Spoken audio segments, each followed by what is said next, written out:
So to kick things off tonight, who would like to summarize what happened last game?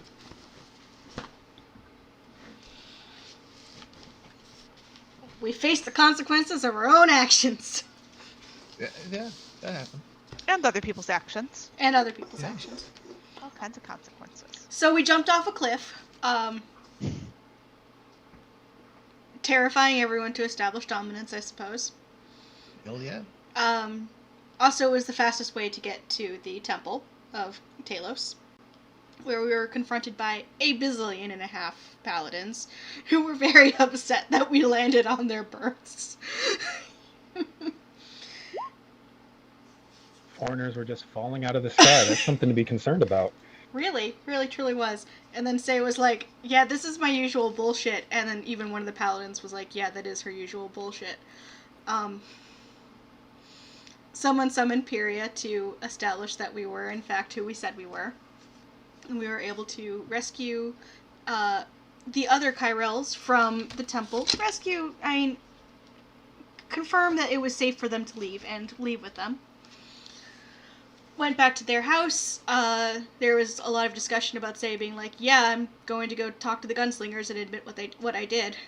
And everyone going, okay, but then we'll rescue you. And Say going, and then you won't rescue me. And everyone going, but no, then we'll rescue you. To which Say went, okay, and then you'll rescue me. And then we went to the gunslingers and explained what we done did.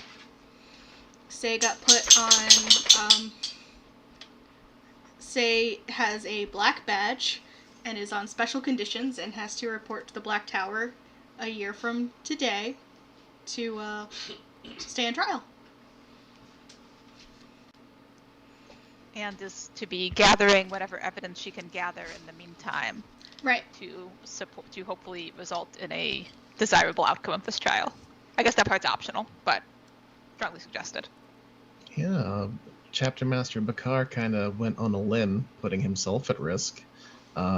Basically going to end up standing trial with her. I think he's going to the Black Tower to try to smooth things over first, or argue on her He's behalf. going to Bal Salamar, the High Elf capital, which is kind of the center of the gunslingers in Illyria. Got it. From there, probably to the Black Tower. Yeah, things are moving. Say has been charged, absolutely, with building evidence for her case. To prove that the ends justify the means, question mark? Also, cool new gun handed over. Or a cool old gun. Someone else's old gun, new to say. New to say. Cool dragon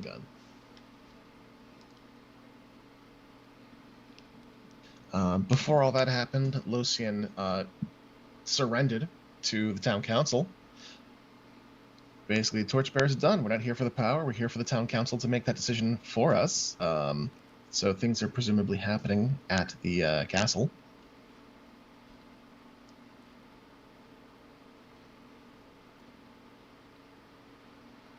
Very true.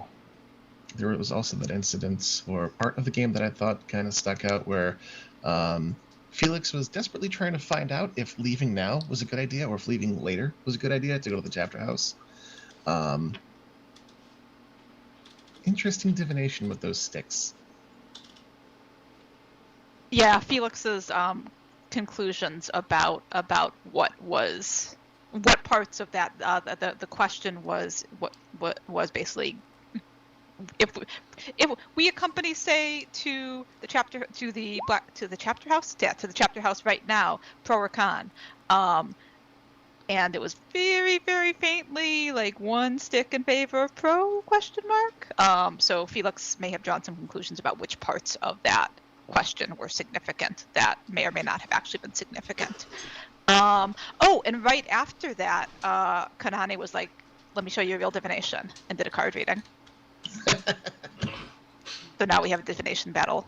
Not really, but maybe a little bit. You have so many rivals in this group. I love it. Gotta check clarification. Gotta check all of the various divinations before we do a thing. Oh yeah. And at one point, Felix had brought up the non-detection spell, and Alistair was like, "What? Wait, Oh, you yeah. have that? You don't? No, I don't." But we'll have to talk about that later. Oh yeah, with promises to talk about that particular project later. There was a lot of discussion back and forth about getting things from the vaults of the Maethyr's palace. I'm not sure where we stand on that still. We decided to go to the chapter house first with intention to get what is rightfully ours at some point. I don't think we discussed what the next step is. I think there was some discussion on probably it'd be a good idea to do what we need done and then bug out of town, but I don't know if there was actually like a decision made or if that was just a position floated. It makes the most sense, I think. I assume Reki would not take lightly to having their coffers raided. So, yeah. That's kind of where we were at, is leaving the chapter house and deciding which direction to go in. One quick question first.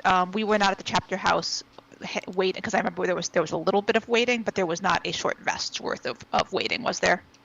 Doing a lot of walking. Awesome, thank you. That said, as we decide what to do next, the Kyrell house is still open to us, right? Yeah. I was wondering if we should perhaps check in with Aravan first, though. Or with who? I don't think I know that. With who? Was that? Out of character, Aravan is Talison's adopted father. Also, some extra details just to get us started today, since we can dovetail right into the discussion. It is about 4 o'clock in the afternoon.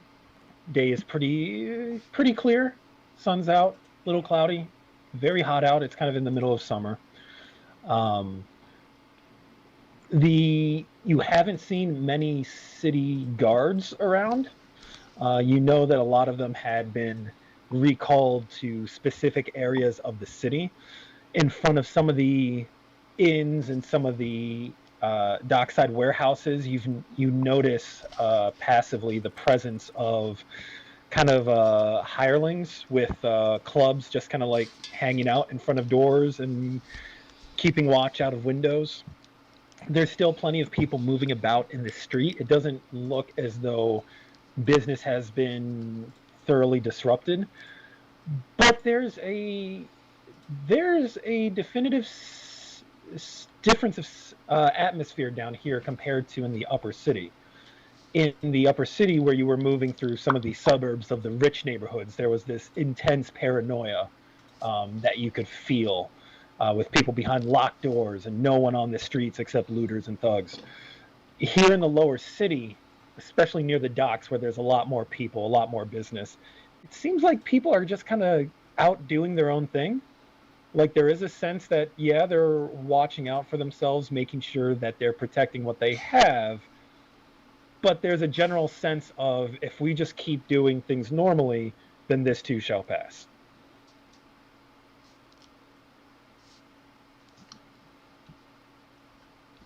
That's it, just setting the background stage for you. You can proceed with your discussions. I do think we should stop in with Aravan to convince him to, if not leave town with us, then leave town. And I'll look to Taliesin. I don't disagree, but what are we for the Fang and our manacles? What is our plan? Because we've already been down and away from the castle for 2 hours. So A little longer than that at this point. So how long? So I recalled you mentioning about 2 hours, like an hour in one spot, an hour in the other. I didn't know how much more had passed. Factoring in, it's been a little while because of the travel time between points, and then spending time first at the temple, meeting, having conversations, walking to the Kyrell estate, staying there for lunch, walking to the gunslingers. It's all together with travel time and discussion time, it's been about 4 hours. Okay. And then I'll say, with it being about 4 hours,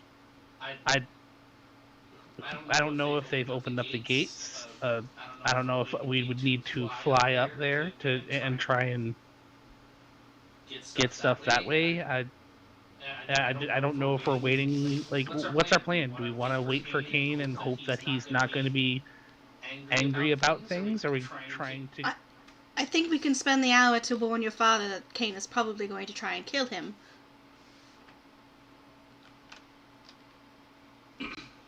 Kane seems to be the vindictive type. Even though he may be subject to whatever whims of the town council might be, I can see no good of us remaining in town when he arrives back in town. Right, I'm not saying that we have to wait to get the items. I'm just saying that perhaps we should put the people first. I have no guarantee that he will be at home. He could be at work. I don't know which location he'll be at, and going to one is an hour. It's 40 minutes from here, and having to backtrack and go to the other is another hour. Taliesin, you do know that as of the last time you spoke with him, that he did work as a harbor master on the docks. You are in the dock district. You know, it would probably be maybe a half-hour walk to the section of the docks where he would probably have spent most of his time at work. That is. Right, and I was going based off of the last notations I had for time and movement in the city.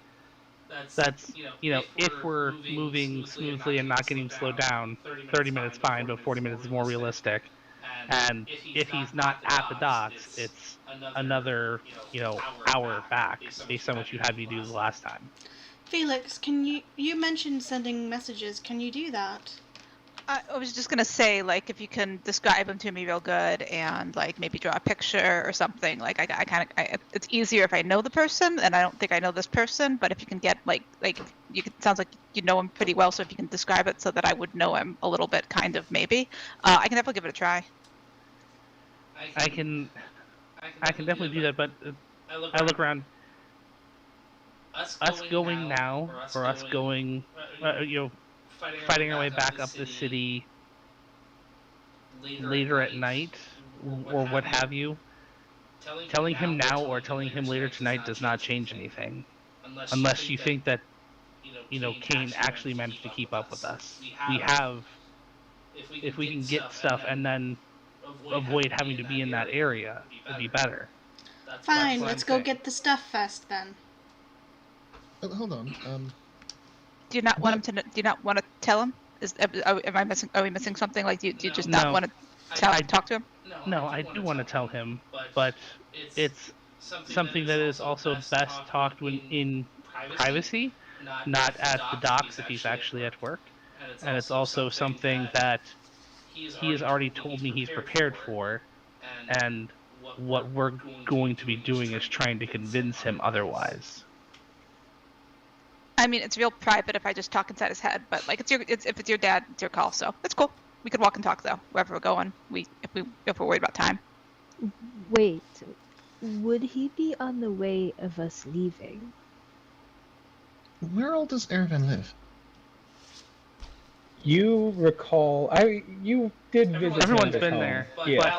but I will just point in the general direction of the home, which is currently in the opposite vaguely opposite direction of the docks. Yeah, so the docks are on the south side of the city.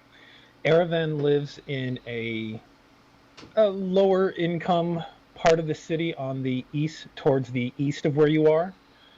The Kyrells are north, little east, but mostly north. And then further north is the castle.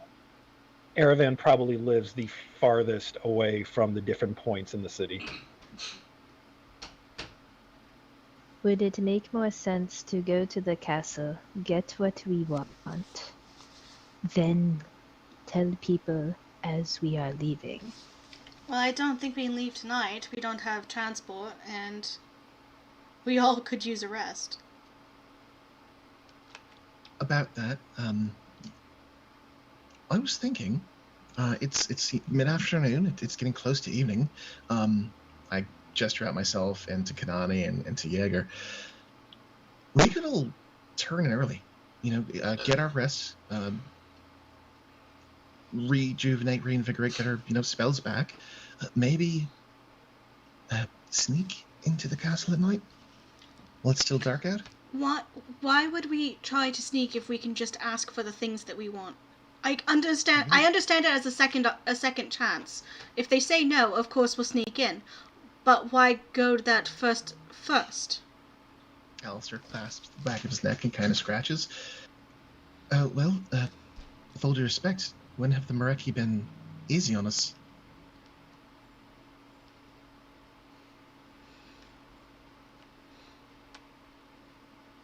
I mean, everybody seems pretty nice to me.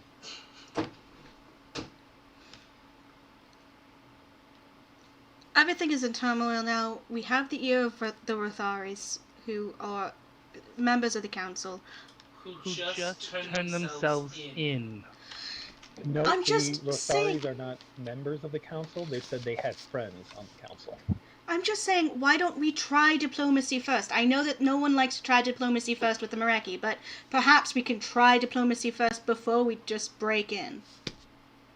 You can try diplomacy, certainly. I'm not saying we don't break in. I'm just saying, hey, maybe we ask for the things first before we try breaking in and stealing everything. Do we have proof that we are owed it? Didn't they say we could take what we wanted because spoils of war? I think the statutes of limitations evaporated as soon as they turned the control back over to the town council. So what he is saying is we should have done this after we have killed him and not jump off a cliff. We would have had to fight through, more guards and whoever was guarding the coffers at that point. But no, I Said has a point. You can head up there and try to talk to them. I guess the question is, do we contact Erevan before or after that?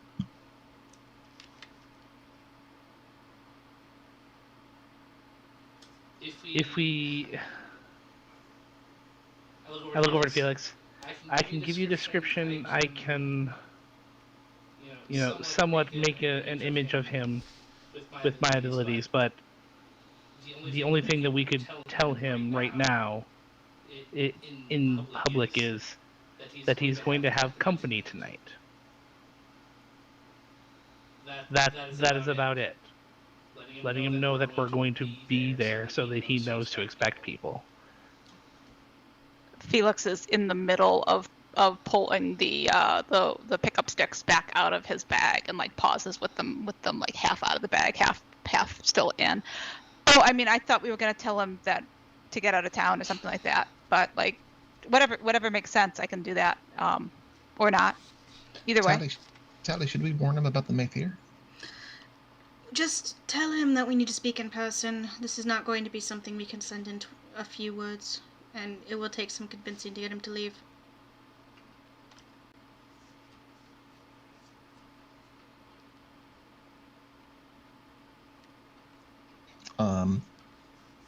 Alistair's going to pull out a piece of paper.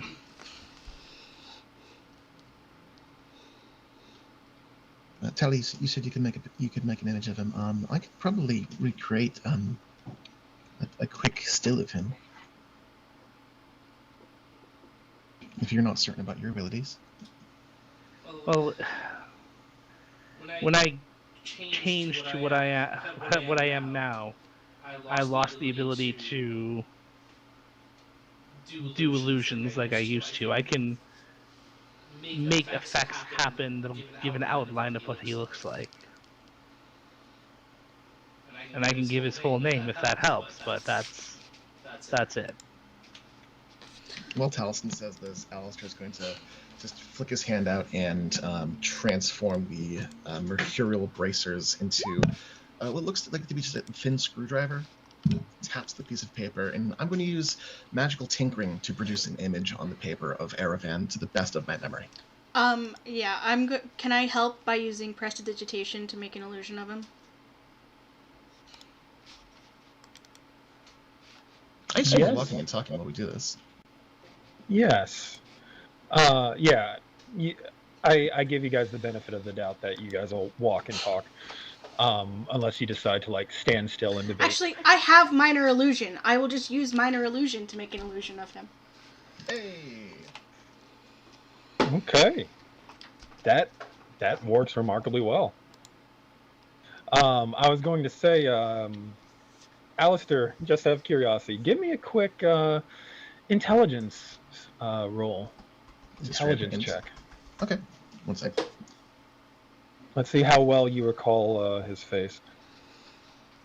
That's a 15. Okay, so right before Say conjures up the image of Erevan, Alistair produces a pretty good picture. Like, if you glance at the picture, you could probably, yeah, that looks like Erevan. When Say conjures up her image, there's a few little differences that once you see the two next to each other, you realize, oh no, there's some difference here. This one is definitely Erevan. That's a guy who just looks like him. So give me one moment.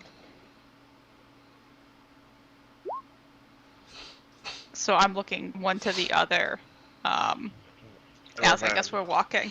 So which one, like, and I'll point out, I'll the best. I mean, do I need to roll perception to notice the differences, or does my passive of 19 get me there? Say that again. I was looking at notes. Do I need to do anything to know whether I notice the differences? Because or does my passive of 19 you get me can there? tell the two pictures apart. So I will point out some of the differences and make sure I'm clear on which is which. Like which of these images is closer to the person that I'm actually trying to find. And then I'll look over at Taliesin. Can you tell me something, like some stuff about him? Like what's he like? Is he what he looks like, but what's he like? Incidentally, the image conjured before you is a profile of a middle-aged elf. Again, hard to tell age with elves, but he definitely has a mature-looking face. Short, dark hair that's shaved very low on the sides and kept longer on top. Similar in a way to Taliesin's haircut, albeit kept short and has more of a military crew cut vibe to it. And a well-trimmed short beard. He's got gray eyes and kind of a furrowed brow, a very serious kind of face.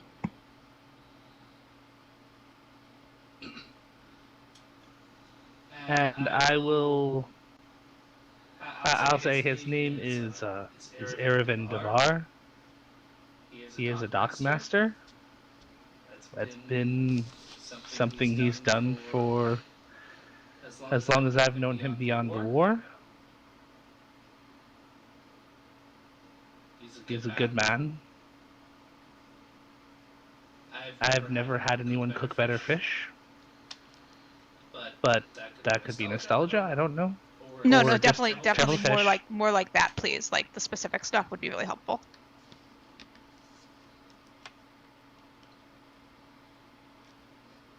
He's reserved, fairly quiet, but he's got an understanding to him. He was more in the war than my parents were.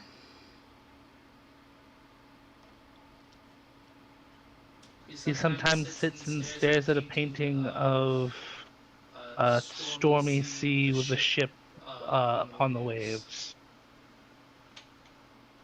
Oh, that's really good. Thank you. Okay. I think and you want me to just tell him to expect guests? Is that what I'm hearing? Like do you want your name, or do you want something else? I don't know how long you can make the message, but say that you're a friend of Taliesin Corvallis, and that he and Valor Company are back in Kelmar, and that we need to speak with him tonight.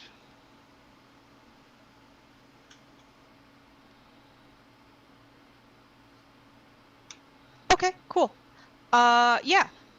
So I try to cast sending to this person. Do I have enough to do that, or do I need to do something to see if it lands? There's only one way to find out. As you cast your spell and weave your message and cast it out into the air, I need you to make an Arcana check using your spell casting ability as the basis. Delightful. Let me just look and see. Yep, nothing. Can I, since I would know that this is a bit of a reach, can I use guidance on this? It's an ability check. I'll allow it. Okay.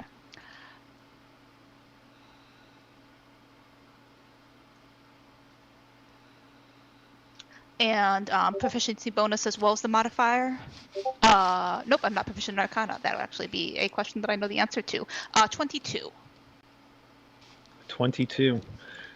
So as you compose this spell, you feel it coalesce, you feel the magic reach into the air around you, and for a moment you feel it circle as though it can't quite go anywhere, as though it's just going to disperse and nothing would happen. Then you feel a sudden shift, and that ambient magic suddenly zips off, and you feel a connection. So I guess I'm into my 25 words now. Oh, wow, I hope that found the right person. So hi, a friend of Talison's. He's in town, needs to talk with you. How many words was that with all the ums? I don't know. Probably about 25.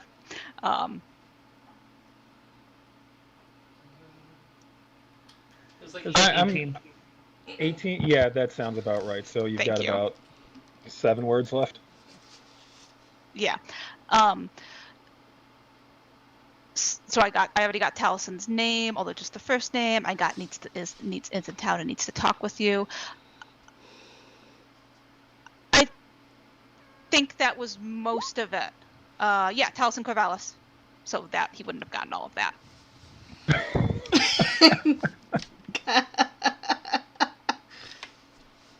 Sorry, I have one character who tries very hard to plan their sendings, but Felix isn't them. So your message is about 75% startlement at it actually working. Correct. But did Jam Talison needs to speak with you later tonight? Did I get the later tonight, Alistair, or did I miss that? No, that never made it in. Nope. Fabulous. Nope. Yeah, we'll say that the only part that got through is Talison needs to talk to you. Awesome. That seems fair. There's a moment's pause, a long moment's pause. You can still feel that the spell is active. It just feels as though the person on the other end is trying to make sense of what the hell just happened. Oh, Mareki don't know magic. Oh, I believe I'm familiar with this spell. All right. Send him by Kyrell Mercantiles.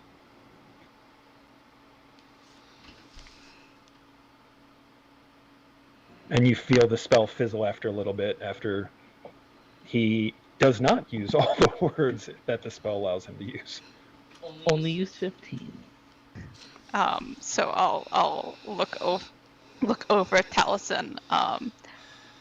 Still a little like Felix is not embarrassed, but Felix is a little startled and has a little bit deer in the headlights. Like still was expecting that spell not to catch, and then it did, and so he's still sort of trying to get over that. Yeah, he says to go to Kyrell Mercantiles. There's an audible sigh. All right. Well, there went later tonight, I guess. I will change direction towards the Kyrell Mercantiles. On I the mean, plus I side, never met him. I didn't think I was gonna get it at all, and then it just kind of like I was a little bit off my game. I'm sorry. I mean, I can go if you want me to go to the Mercantile. I can do that. Like that would help. And so you guys can keep doing what you're doing. I can I go love- talk to him some more. No, I love Felix's absolute confidence that this was going to work. And then as soon as it works, they confess they didn't think it was going to work. Yep, says change direction to the Mercantile. On the plus side, Tyrell Mercantile is just a little bit out of the way north. Basically, you turn a little bit more into the merchant district instead of heading north. So you return to the site of the two-story brick warehouse that is Tyrell Mercantile. Excuse me. Building sits on a broad boulevard leading away from the harbor, only a few streets from the harbor itself, so it's actually much closer than you initially thought. You actually have to turn back around and head over a couple streets. One corner of the building is a small recessed dock underneath a green overhang, within which a sturdy wooden cart rests backed up against a pair of double doors. It looks like the cart is full of crates at the moment, creating a very convenient blockade. There is, in the center of the front face, is a wooden door painted green, above which hangs a wooden placard with elaborate elven script in the more angular blocky style of the Mereki that reads Tyrell Mercantile. On the first floor, there's no windows on the first floor, but there are windows on the second which speak of some sort of second floor. Those of you who've been here before know that there's a kind of a catwalk that goes around the warehouse, and then there's offices tucked in the back.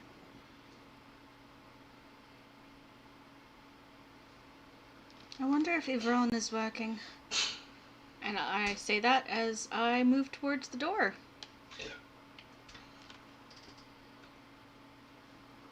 All right, you move towards the door. Is it locked?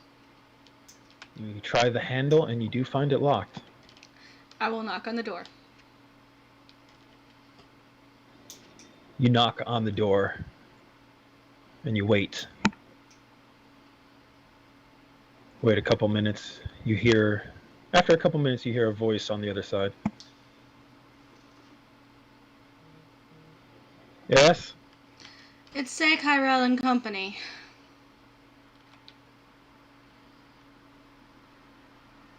There's another pause. Then you hear some clicks as of several locks being undone, and the door cracks open, and you see Aravan Devar peering out at you all, then opening the door a little wider as he steps back to allow you all to enter. And you can see that he has a sword and a scabbard at his hip, and he has a crossbow kind of tucked under one arm. Say, it's good to see all of you. Come, please come in. Yeah. Head inside. I've been keeping an eye on the warehouse for your family. I am sure they appreciate it. When I accepted the job, I did not expect things to get so serious so quickly.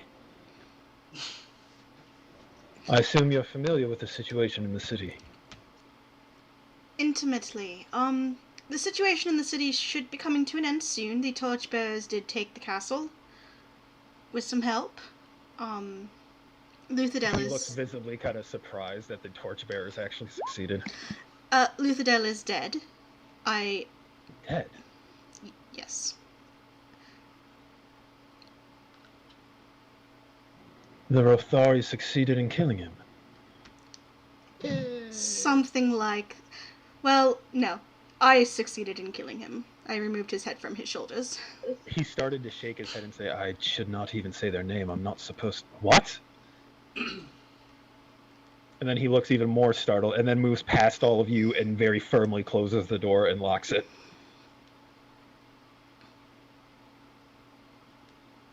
What was that? What did you say? I removed Luthadell's head from his shoulders. You killed the city lord. I did.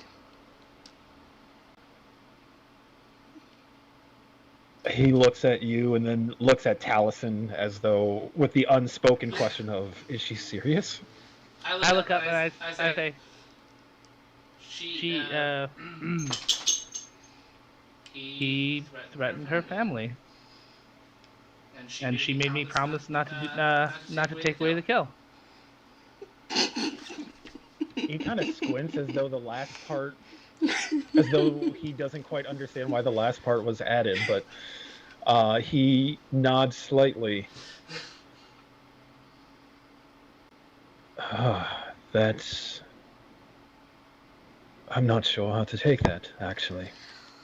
How about we go upstairs to go into one of the offices and we tell you a very long story about what the hell we've been up to. Alright, of course. The warehouse is empty at the moment. Since the harbor was shut down and the ships moved to anchor out in the bay, there hasn't been much business coming through. And your parents thought it best that everyone spend some time at home until things blew over one way or the other. As he speaks, he turns and heads off to the side. Most of the interior of the warehouse is open space, kind of dominated by these tall racks with crates and barrels and rolls of rugs and just all kinds of different items that the Kyrell family ships in and out of Kalmar. Off to the side, there is a stairway that leads up to this catwalk with an open front that goes along the front windows and part of the sides, and then curves around some blocky offices that overlook the warehouse towards the back. He actually leads you up towards the offices and into... it's a front office just in front of Ivron's office, and behind Ivron's would be your parents' office. So he has the smallest one at the front, but he opens it up. It's very Spartan. There's not really any kind of personality added just yet. But as he opens the door and steps inside, he sets the crossbow down on the desk and kind of turns and motions towards the two seats that he has in, and then realizes there's far more than two people, and he shifts kind of awkwardly as though he's not quite accustomed to being in an office. Say sits on the desk. Felix sits on the floor. Jaeger stands. Erevan just steps back and Oh, stands in front of a wall. I missed this. Is this Ivron's office? No. Ivron's is the next office back. Okay. I was making sure, because if it was, I was going to start going through all his drawers. Naturally. Right, so long story short, incredibly short, we were tasked to going to Soalan to rescue some scouts that were sent there, some Meraki scouts that were sent there, including my sister Ratha. We did so by getting ourselves captured by the Alaroni and making friends with them and clearing their holy site, a shrine of some evil that had settled there. And when we returned,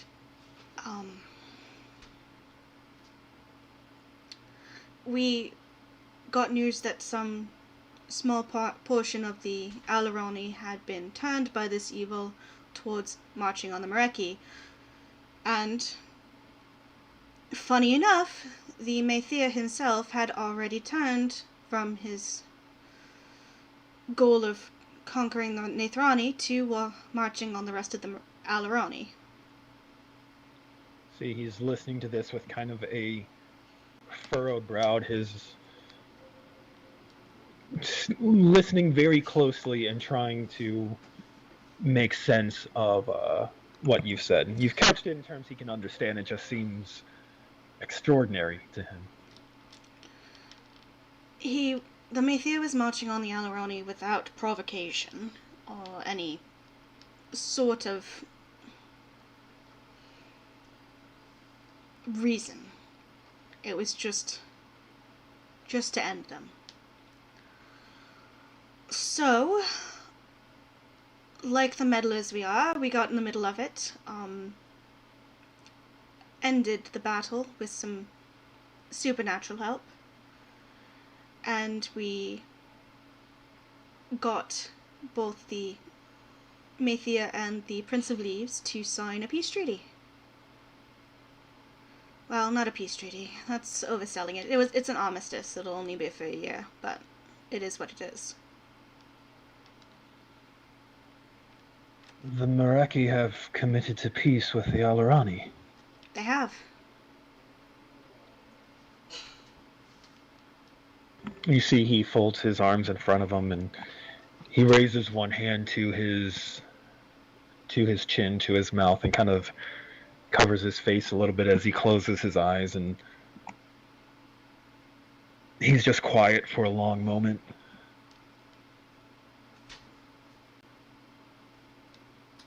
He kind of pressed his hand. He was going to go through with it, but we had gotten there. We were trying to convince him to let us ahead so we could stop any bloodshed. But he refused and cost the lives of many Meraki and Alarani. And it wasn't right after we finally took hold and the battle subsided, at least where he was. It only took him a few moments to realize that the remaining forces that he had were nothing compared to us and the remaining Alarani, and that it was safer to go with peace than to try doing what he has done all this time.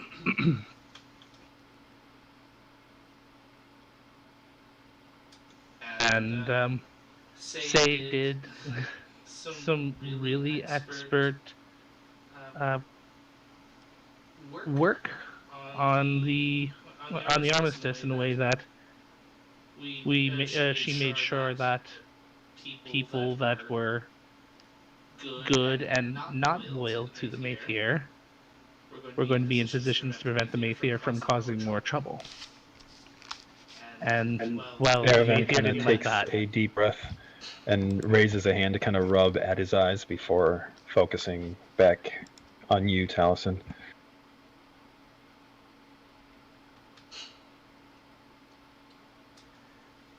So, right now, they have an ambassador. Ratha is going to be part of an expeditionary force to check out the holy site, and the Maethir was definitely nonplussed about us imposing her choices on the matter. But the problem is we've backed the Maethir into a corner, and I think you know how well that goes. He nods. Cain is not one to allow himself to be cornered. If he senses that the walls are closing in on him, then he will make his own exit, so to speak. He is of the mind to, when faced with conflicts, he prefers overwhelming force, so that there can be no remnants to bother him in the future. It's what's always eaten at him after the war. I'm not surprised that he turned his hand against the Alarani. I'm incredibly grateful for what you've done in securing this peace, though. And I'm glad you've had the opportunity to meet with the Alarani. And he turns his head to gaze at you, Taliesin, and nods slightly. I nod back, and I look at him, and about that, we both know what kind of man he is. I don't know what's going to happen, who is going to be in power as a city lord, but we really do not want you to suffer, because he does know who I am and knows that I'm Elarani now. Evan frowns, studying you.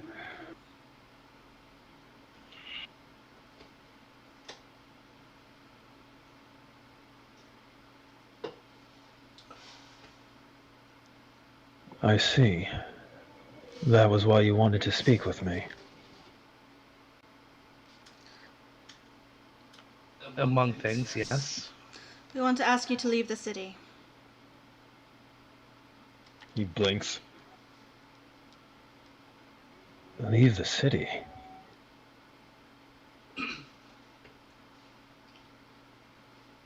Hell, that's... Even if I had somewhere to go, that's all but impossible right now. I smile, I look at the group, and then I shake my head. No. I got all of them a lot of them into the castle, and we are hopefully at least 3 days ahead of the Mayfair based off of what we were doing. If you know any of the ships that are currently just moored out there, we can get you to one of those ships. I know we have some fans on the Storm Runner, if it's still here. Kind of turns his head slightly to gaze in the rough direction of the front of the warehouse, his eyes going distant.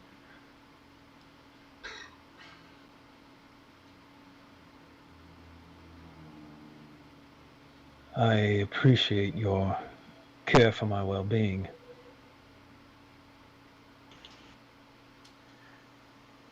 And we could also use someone who knows how to manage airships.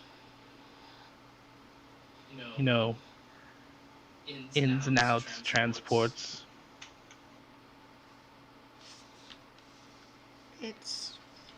That might be optimistic thinking, but... He starts to shake his head slightly. I can't leave the city.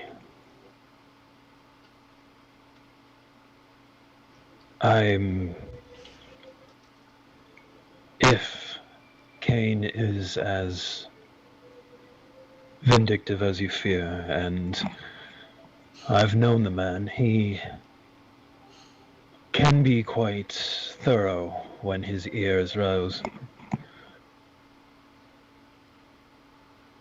There are things I've done that I still have not yet atoned for. If he wants to punish me for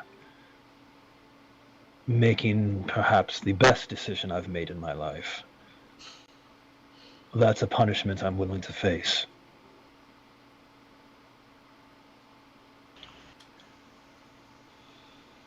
Why not atone by joining us in our battle in the way that you can?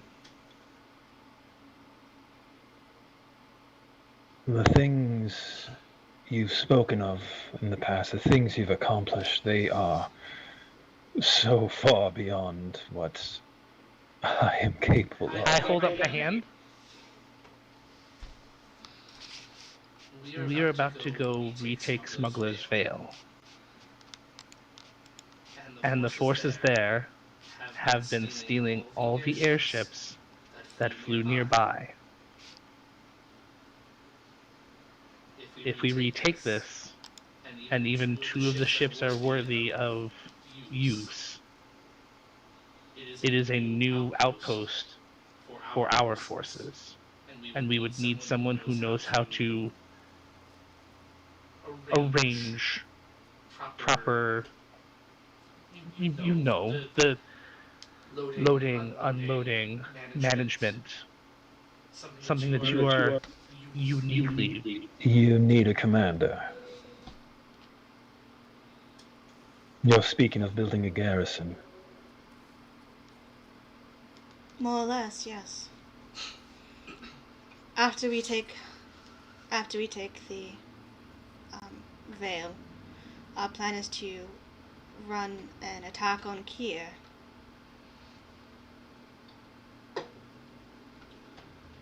He raises a hand and kind of rubs at his neck.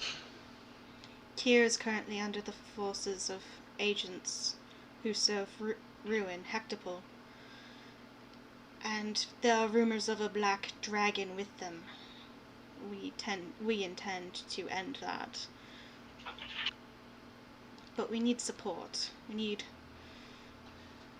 need an army. Well, we need that too, but at the very least we need support. Not the support of our friends who are here, but someone who can stay still and get us supplies. There's a very visible hard double take from Felix.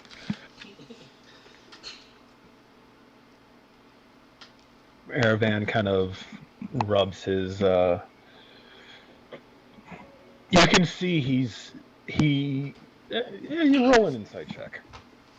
Taliesin, if you want, you can roll with advantage. Yay! I get a roll. Say Aravan's just thoughtful. Can I roll as well? Fuck Sure. Yes. Flat roll worked for me. 21. Is that a natural 20? No, you're a druid. Never mind. That's dumb. I the 17 plus a 4. It's a 20, but it's a 21 with like 1 level of exhaustion. So. Oh, that's true. Alistair, what did you roll? It's a 17. Okay. 17 is enough to recognize a man who's struggling with a decision. And Taliesin, you can see that he's torn and he's thinking through a world of possibilities that did not exist for him like 10 minutes ago. Facts. Look, I understand that you have done harm and terrible things.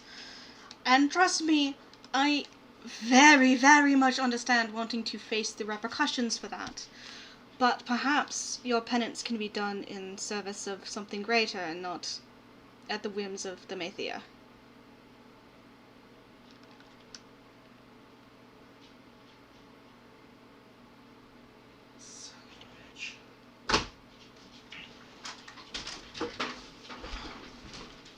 If the things you're speaking of seeking to accomplish, to do, these things require a great deal of resources. Resources that, if you are fighting on the front lines, you are going to have difficulty acquiring. You have no baggage train, you have no stores. I can say, with your permission, I would like to bring this to your parents' attention. There may be a way we can gather things for you, for this fight. It might take a little bit of time, but if you're going into Smuggler's Veil, there might be time enough for us to make some arrangements to give you the kind of support that you require. If I were to leave with you now, I might be another sword at your side, but do you know what waits for you in Smuggler's Veil? What kind of forces you would be standing against? A type of dark elf called Shadakai. They ride miniature dragons, with poison stingers in their tails.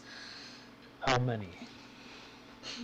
We don't know yet. I have to reach out to my contact who's scouting the area. Our intention is to infiltrate and retake. And cut off the supply line, because we do know that they're running supplies out of that place. He nods. That would create an opportunity. But if you want to wage a war, you're going to need assistance in the backlines. We have the contacts. We certainly have the will to assist you, and you've done a great service to us all. I'm not opposed to helping, but I think I may be of better use working to build a foundation for you to wage your war on. Of course, that does depend on how things go in the city. But I don't think Kane is going to come after me very quickly, if he does intend to do so. With the city lord dead, there's going to be quite a bit of bureaucracy for him to walk through before he can put any of his vendettas to the fore.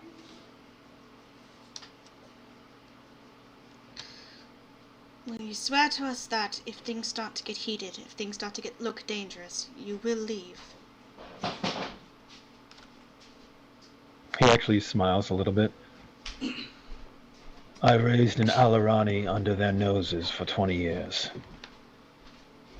I'll be able to slip through any of their attempts at me, provided I know that they're coming now.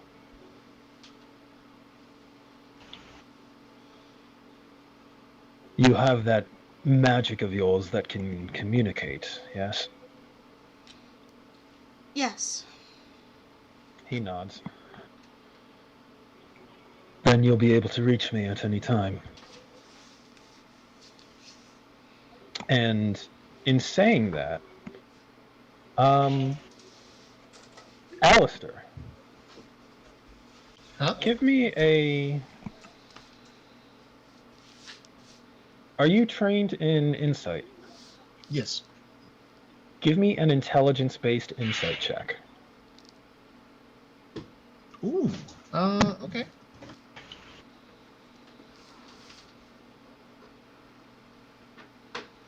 $22. Okay. So something kind of occurs to you. Felix Okay. used a spell you're pretty familiar with.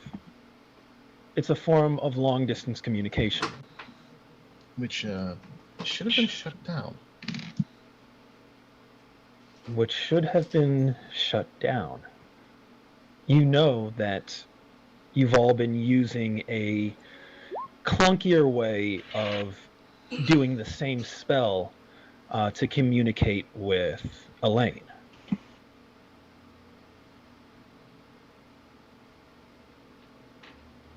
That's the insight that occurs to you. Mm-hmm.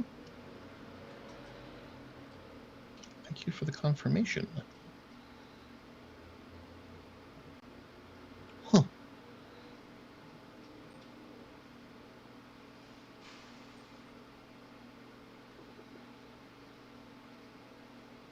About how far away were we from the Chiral Mercantile when Felix sent that message? About 20-minute walk. It's like a mile or two? It's extremely hard to tell in Kalmar because the place is a rat's nest of... They don't have any straight streets in Kalmar. Alright, in that case, I will bring it up now instead of waiting. I'm not entirely sure how far that magic will work. Though up until now, I thought long-distance communication magic had been interfered with by the forces of Ruin. Huh? Well, when we first started out, we learned that a lot of the magics that send messages back and forth, such as the ones from the White Tower, they weren't going anywhere. People couldn't communicate over long distances. It was as though the magic simply failed. DM, this is a spell that I would have had for a little while, and also I have my tooth thing. Does this sound remotely like, have I experienced anything like this before? Anything like what else you're describing? You know, as of recently, say within the past year or so, you've never really tried to communicate with anyone who was further than a few miles away, if that. You've never really had reason to communicate with anyone further than that. Yeah, true story. No issues within that few mile range, though. No, not that. Aside from failed experiments to communicate with people you didn't really know. But that was kind of comes par for the course with the spell. Sure, yeah, just probably didn't know enough about them to make it stick. That makes perfect sense. Yeah, that's yeah. I mean, works for me. So I don't know what, like, I believe you. It's just that's weird because it's always been fine for me. Shrug. And then having now spoken, I give Aravan a little wave, realizing he might recognize the voice now. He does. There's a look of recognition a little bit. And then he kind of squints his eyes as he doesn't recall you being with the group the last time you saw them. At any rate, it sounds as though there will be a great deal of fighting in the future. You'll need someone to keep an eye on things in the city to see if Kane makes any moves in that direction, yes?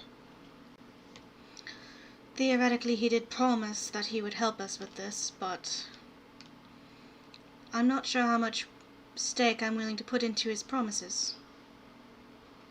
He did lie about marching the Mithrani. Also about our manacles. Aravan grunts a little bit. Kane can be duplicitous if it serves his overall strategy, but he is first and foremost a man of war. And if he feels there is a conflict, he kind of purses his lips a little bit. He has always had strong feelings towards heretics, followers of ruin, or followers of false gods. It's what initially drove him to his actions against the Alarani. He saw them as agents of ruin, saw their creatures as ruinous powers. But even before then, there was a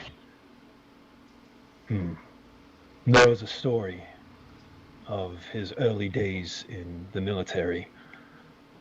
A unit that he had taken out into the woods on a routine exercise. They had, well, depending on who tells the story, they had stumbled upon, or he had led them to a village who worshipped the Dragon of Chaos. He exterminated them.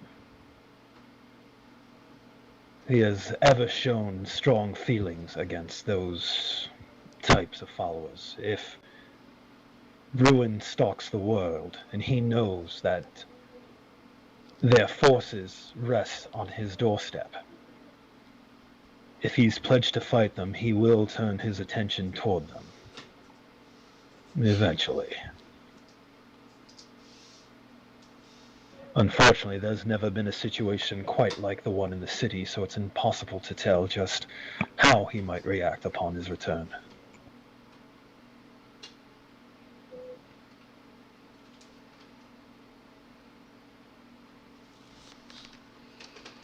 Given our dealings with him, I don't trust him as far as I can throw him, to be honest.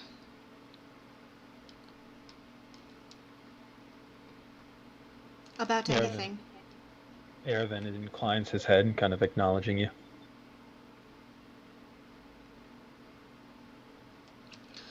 But I do trust you and your senses, so if you promise us that you will leave the city if the noose starts to tighten. Had you not warned me, I would never have known that they would have come for me. Now that I know, then I know what to look for.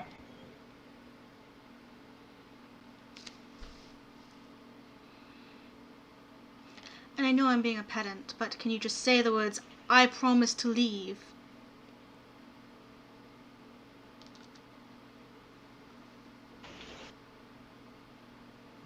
He smiles faintly and kind of bows his head, and he seems to actually give it some serious consideration.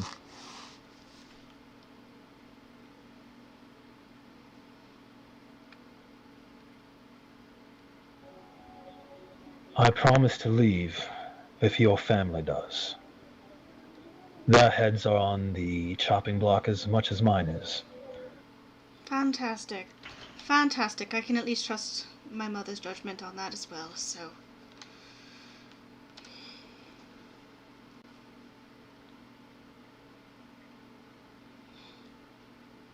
I'll take that. It's not what we came for, but I'll take it.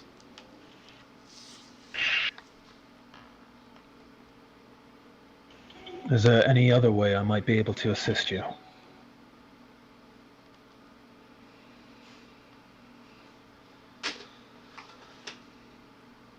By chance, do you know which?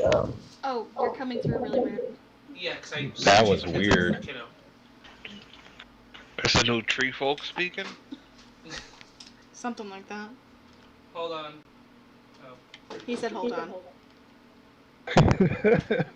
Okay, can you hear me now? I wish I Yes. could replicate that effect for tree folk. That was perfect. But yeah, we can hear you. Yeah, so apparently, unlike Discord, if you use TeamSpeak on your phone, you can you come through on your other open mic if it's possible. Apparently, I guess. I don't know. So yeah, Nope, Aravan had just asked if there was anything else he could assist you with. yes. With your dealings, do you know which ships are currently moored? I know some. I didn't walk the entire harbor, but I know who was registered with the Southern Ward.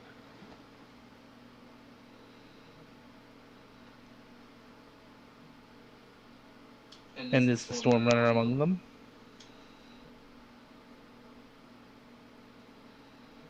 He shakes his head a little bit. They would have arrived in a different harbor. But I know who would have that information. I can find out, if you like.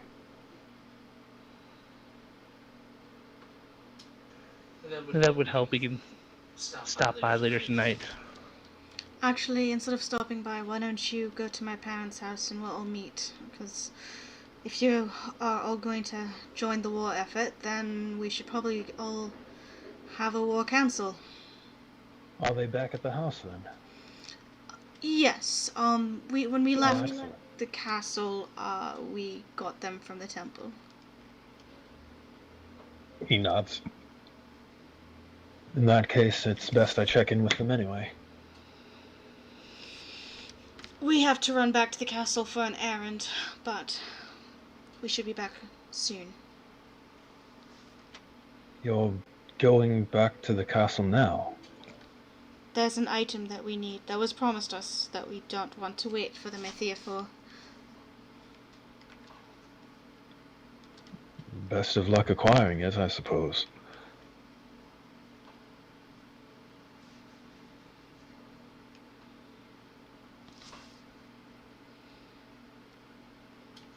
I missed that last. Did you say it again? He said best of luck acquiring at it, he supposes.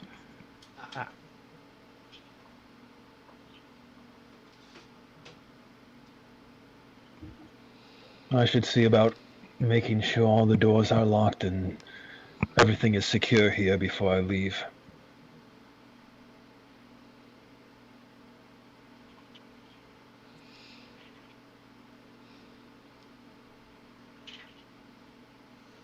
Well, it was nice speaking with you again.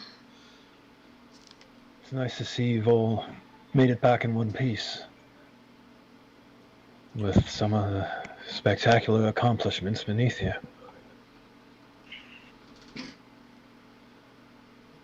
And he kind of leans away from the wall as you begin to rise and start making your way out of the office door.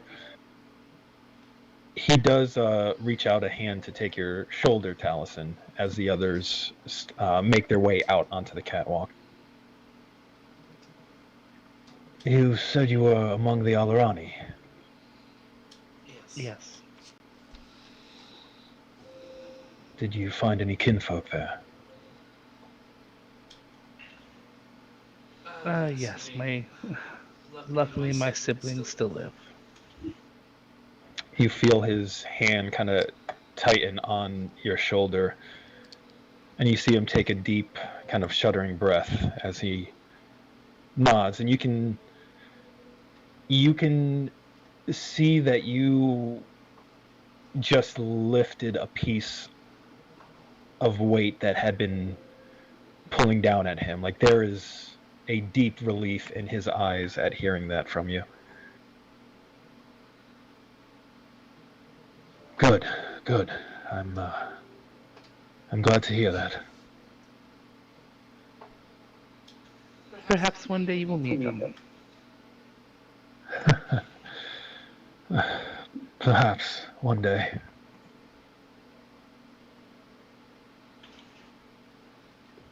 And he turns his squeeze into kind of a semi-awkward pat on your shoulder and gestures out the door as he follows you. I turn around and give him a hug. Cause, Oh, yeah. right, you're a hugger. He gives you kind of a awkward hug, pat on the back. Very well intentioned, but he is very Mareki.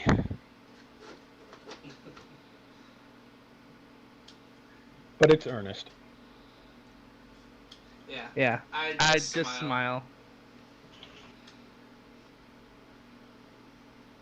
Right, you best be on your way then. Indeed. Oh, I tap my nose and I look back at him.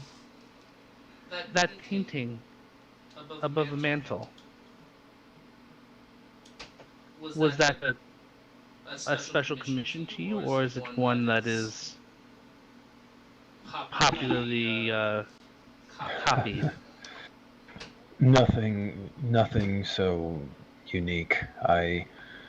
Years ago, I happened to have seen it in a market, and I had passed by it several times, and it always caught my eye. So it's possible it might, one of its siblings might still be out there? Perhaps. I honestly could not say. I wouldn't claim to be a knowledgeable of the arts. That's okay. I'll keep my eye out. He nods and walks with you as you rejoin your party at the door to the warehouse.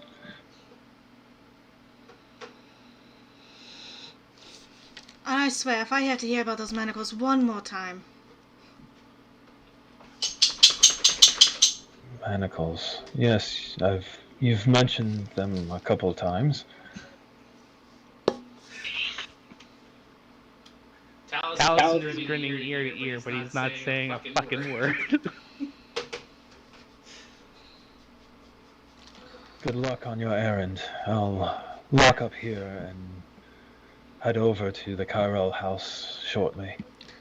I do the same thing that I did last time that I'm sure that he probably remembers, and I just walk off the edge of the catwalk.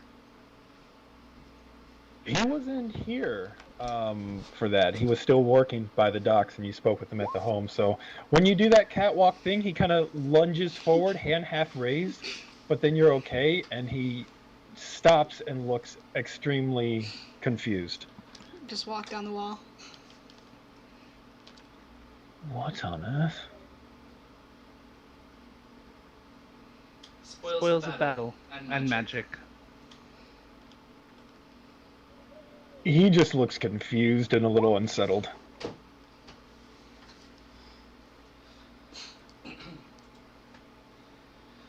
Wait till you see my new parlor trick. I'm not a big fan of politics. You certainly wouldn't be a fan of this one.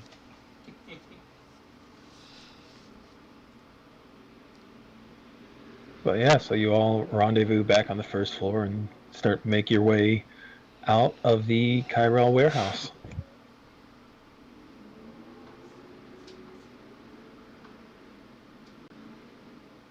So where do you head to next? To the castle.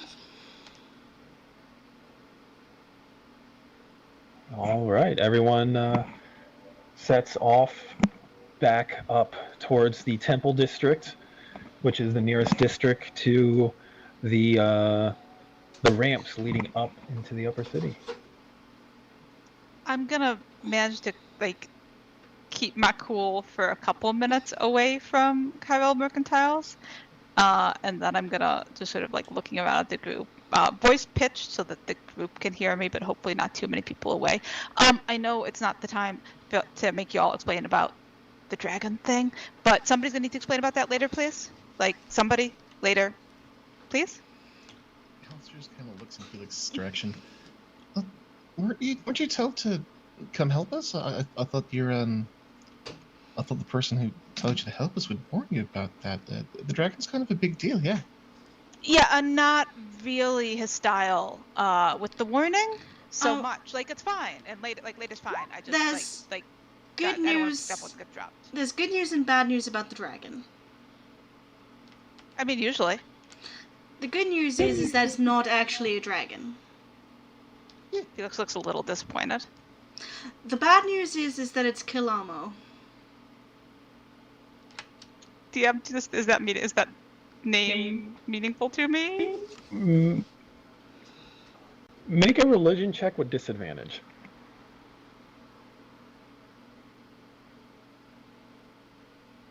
$23.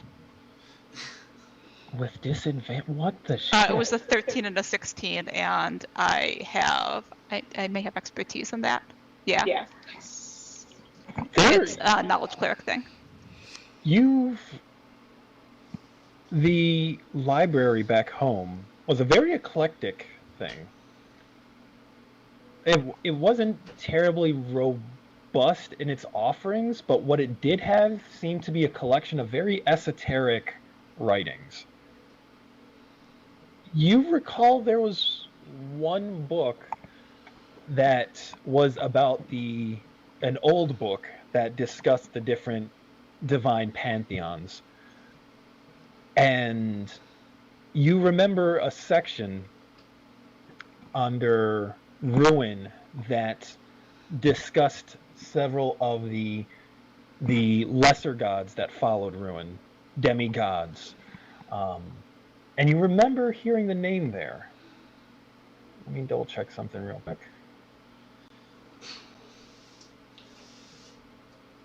You remember that the Ruin had a number of followers. Her pantheon was known as the Forsaken. And there was a particular Forsaken called the Broken. And you remember reading the name Kilamo associated there. Kilamo the Broken, a death god that followed Hectopole.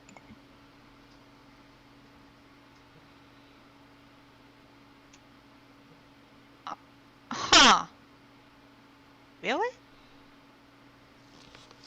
Looking at say. Yeah, more or less. Okay. That's cool. Yeah. It's just a dragon. Oh, yeah, no, I mean, that's no big deal. Everybody's hung out with dragons. A celestial black dragon that, yeah. That is probably actually a demigoddess. It's fine. It's probably fine. I mean, I wasn't upset, I was just surprised, so thanks, that's really helpful. Sure. Just fall into step. So if you're God, person, deity, whatever you call them, friend, maybe? I don't know. If they didn't tell you about, where we were headed, only to say you need to help us, did they give you any other information? Or Suggested Yeah, instructions, things that might help. Like, I mean, not really. Just like go find you all and help. I mean, they told me how to find you a little bit. I mean, not like how to find you, but how to recognize you when I did. So that went fine. Felix, give me a quick retroactive insight check. 17.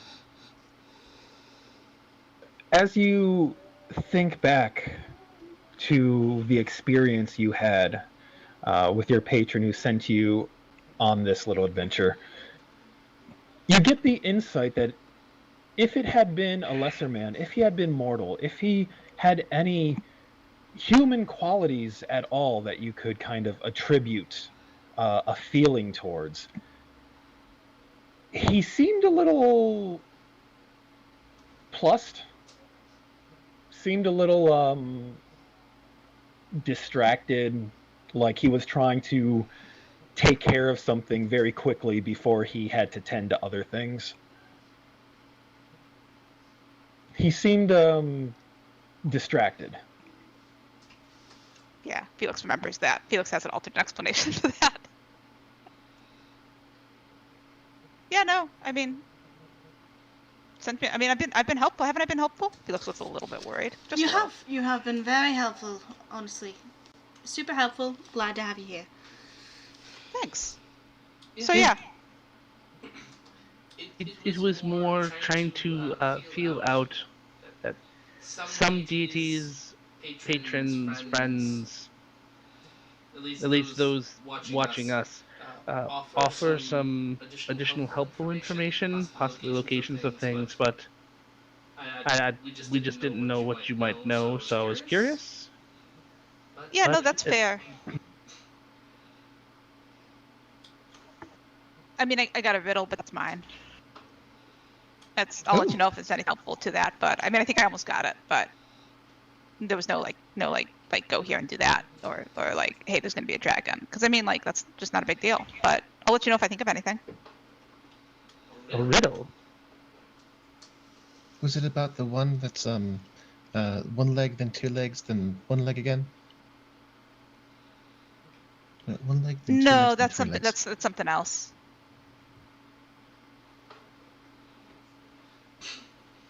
Alistair just nods briskly. Felix nods back.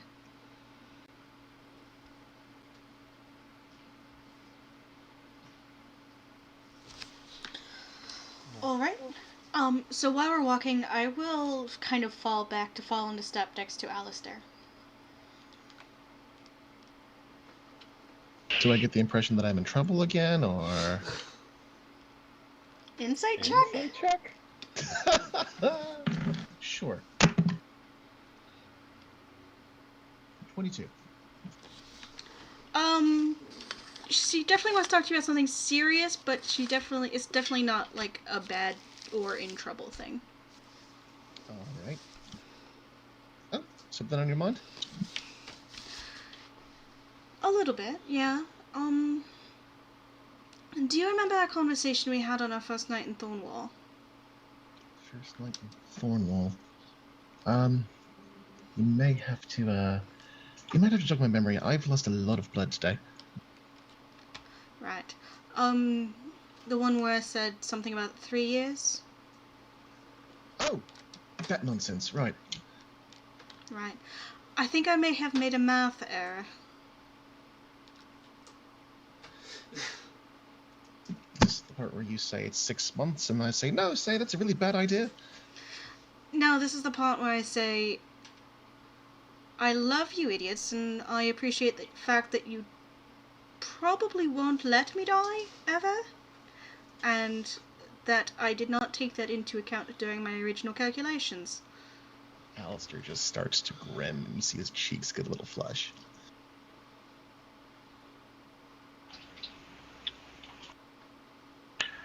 I'm happy to hear that. Bit of calculation of how long you were supposed to live.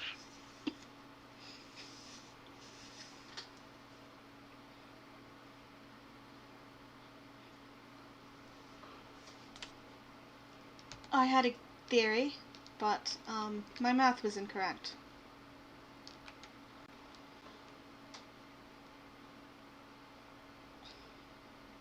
Yeah, so it's always important to double check your numbers and make sure that the data that you have acquired is accurate. But no,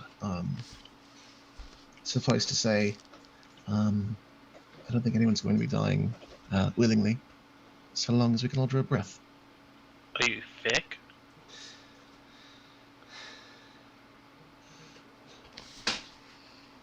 What was that, Jaeger? He asked if she was sick. No.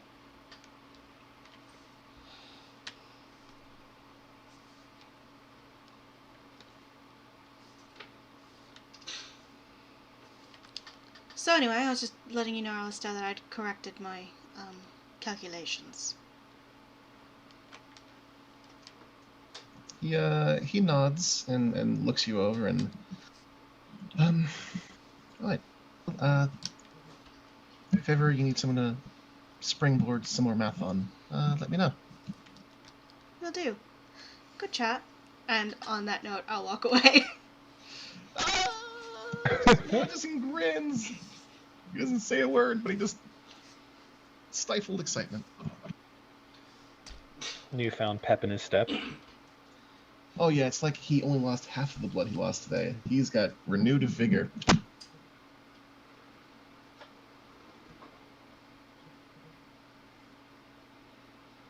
All right. So I will say is you get back to the Temple District, to the area around one of the ramps at about 6 p.m. Takes a while to navigate all the streets that far.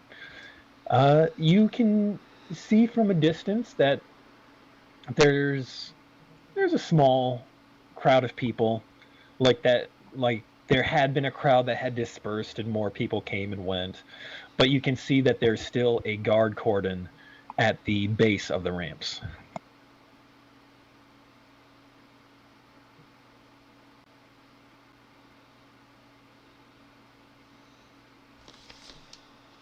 I will approach the guard. Or I'll approach the cordon. Approach the what? I'm gonna just start walking up just to see what happens. Okay. You can see one of the guards catches sight of you approaching and steps forward to hold up a hand. I'm sorry, milady, the ramp is closed at the moment. We should be opening within the next day or so. We've received word that the situation is changed in the upper city, and we hope to reopen the lanes very shortly. He has the sound of someone who's been giving the same message over and over throughout the day. Oh, right. I know. We've heard that information. You said within the next day or so? It's difficult to tell. We're being told that the situation in the upper city is being sorted out. The occupation has come to a close, and we're hoping to reopen lines throughout the cities as soon as possible.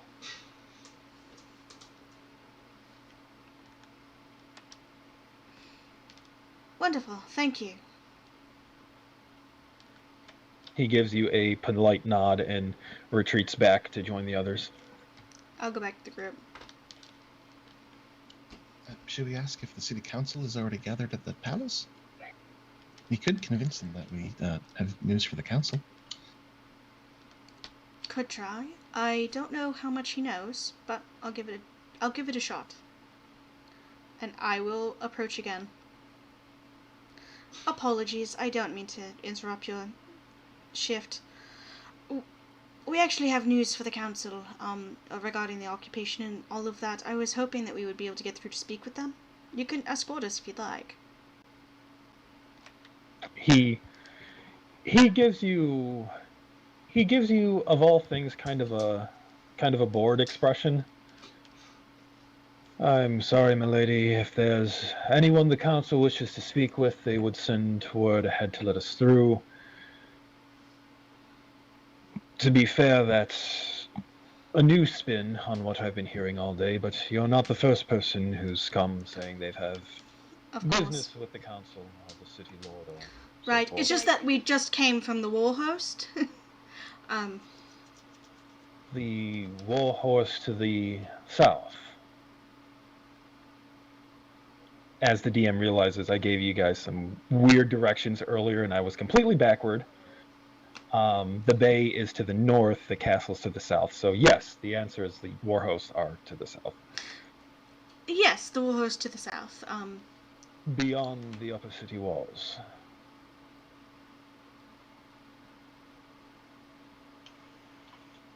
Is Okay. that- I'm asking out of character, Mish. Yeah, What? Um, I neither need a map No. or more We're better on the wrong directions. side of the so city. he's because drawing we- attention to the fact that you're saying you came from the south, but you're trying to gain access to the ramp from the north. The bay, the harbor, is all to the north of the city. It's a north-facing city. The upper city is on a cliff overlooking the bay to the south of you. So he's basically calling attention of if you had come from the war host, you would be in the upper city and not asking to go to the upper city. That's the impression that you're getting from him. Alright. I grab my ear and with my back to them, I whisper, trying to communicate to her. You can say something about like we snuck in around the back because they were blocking the way at the front and wouldn't let us through, or you can try I and just will. laugh it off. Hold up my hands and go, alright, you caught me. Apologies, I had to give it a shot. And I'll walk away. To be fair, my lady, I fully expect it, and I respect you nonetheless for it. Insight check. Sure. 7. Kind of hard to tell his tone. Yeah, He whatever. definitely sounded kind of bored, so you're not sure if he was being earnest or mocking you or... I'm going to Say is going to assume mocking and walk away. Alright, okay, fine, plan B. Is there any way up aside from the ramps? I will continue walking on our way like, I tried. Yeah. Lol. In answer to Alistair's question, Taliesin, and say, you would know that there are lifts further out from the ramps, but the lifts are usually reserved to moving like heavy cargo. If they have security guarding the ramps, the lifts will definitely be guarded as well. Is there like a cliff face that we can climb? There's definitely a cliff face. It's a very tall cliff. That's the... Guarded. What? Wasn't one of the options last play to jump off the cliff with Featherfall or to owl? Yes, Yeah, no, Yes. that's what Taliesin Taliesin had mentioned earlier. He's like, like, Yeah. I can get us back there. That's what Say's talking about with plan B. That's plan B. Okay. Okay.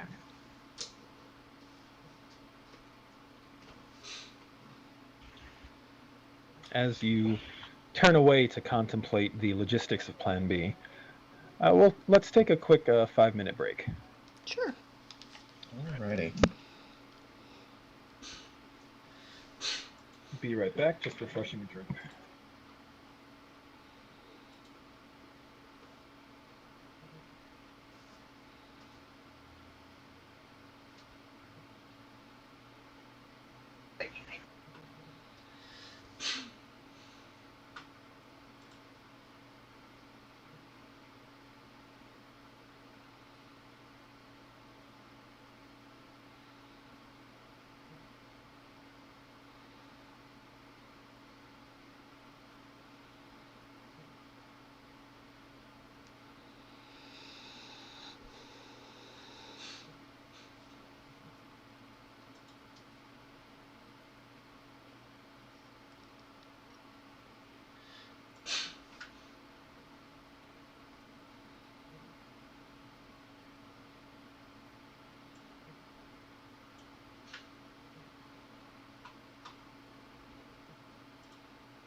All right, I'm back. Welcome back. Thank you, thank you.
Do we still have people away from their desks?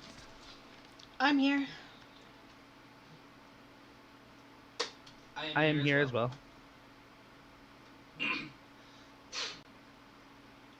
Alrighty. Wait a few more minutes then. Would you like a popsicle? I would love a popsicle.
Pink, orange.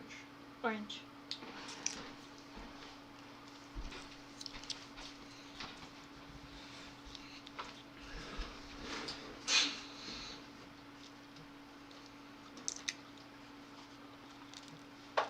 I've just been informed that Alistair is a sussy baka. I don't know what that means, but Sussy. Sassy Baka, yeah. Sussy baka. Suspicious idiot? Yeah, apparently. That's what I was getting to.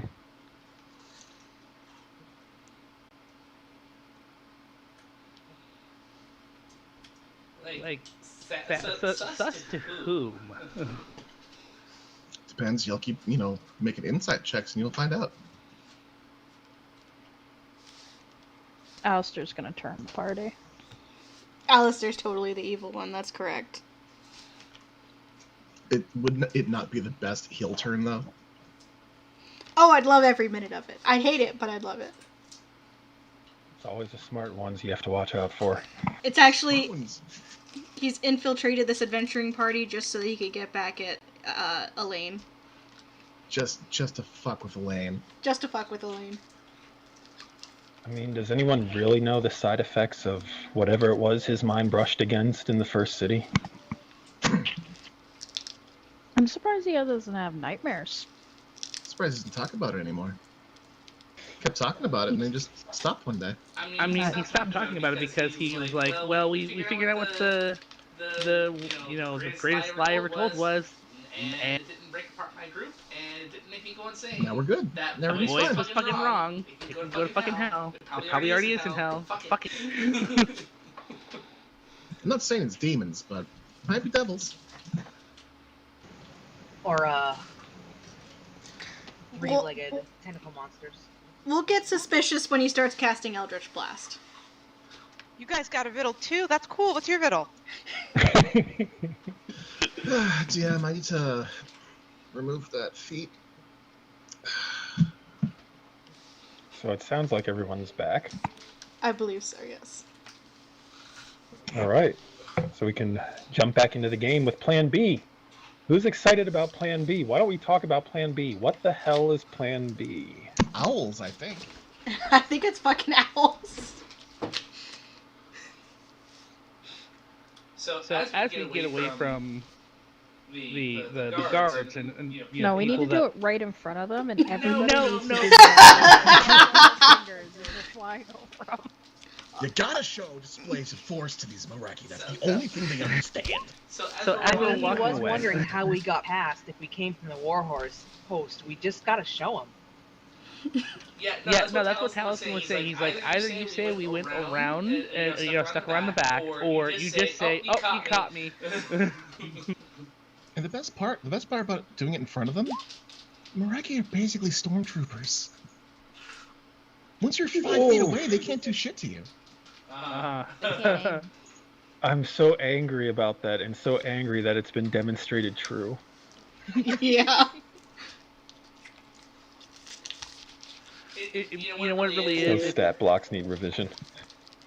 Well, no, elves and shit hit us all, pretty nicely. I think what happened was Felix showed up, and their charm and just slight not elfishness with those sharpie point smiley teeth, just unnerves everyone, and you just don't know what to do. So they're like, oh shit, we're trying to kill these people who are trying to kill us, but what the fuck is that? And then they just like miss.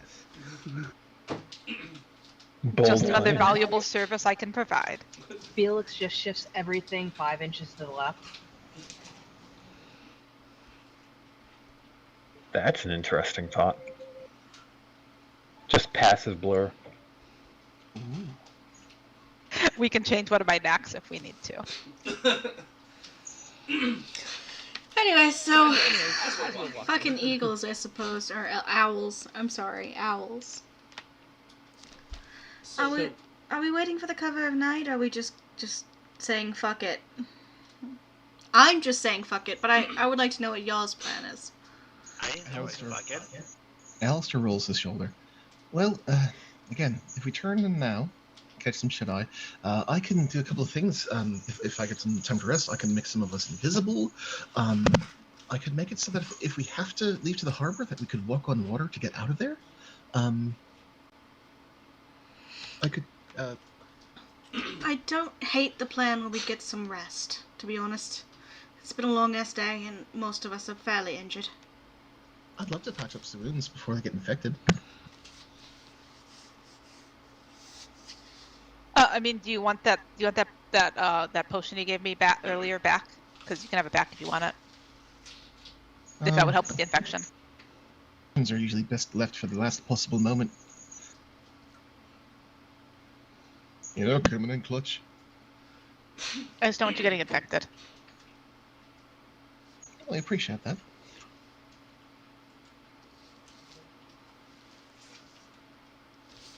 Alright, so back to my parents' house. I can think of no better place to rest. They don't charge us to stay. That is true. And Aravan will be there shortly. And we can steal all their snacks. Oh, they've got churros! Oh, we can definitely get more of those little sausage bits, yes. I have the sausage beats.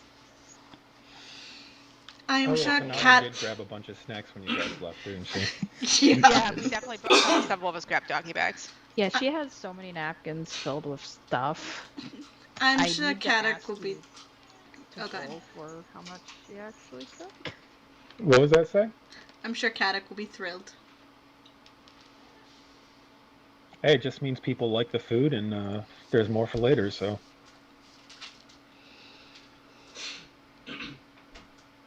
Somehow Parents I seem just really picture like useful. Uncle Pelican beaking the entire cheese board.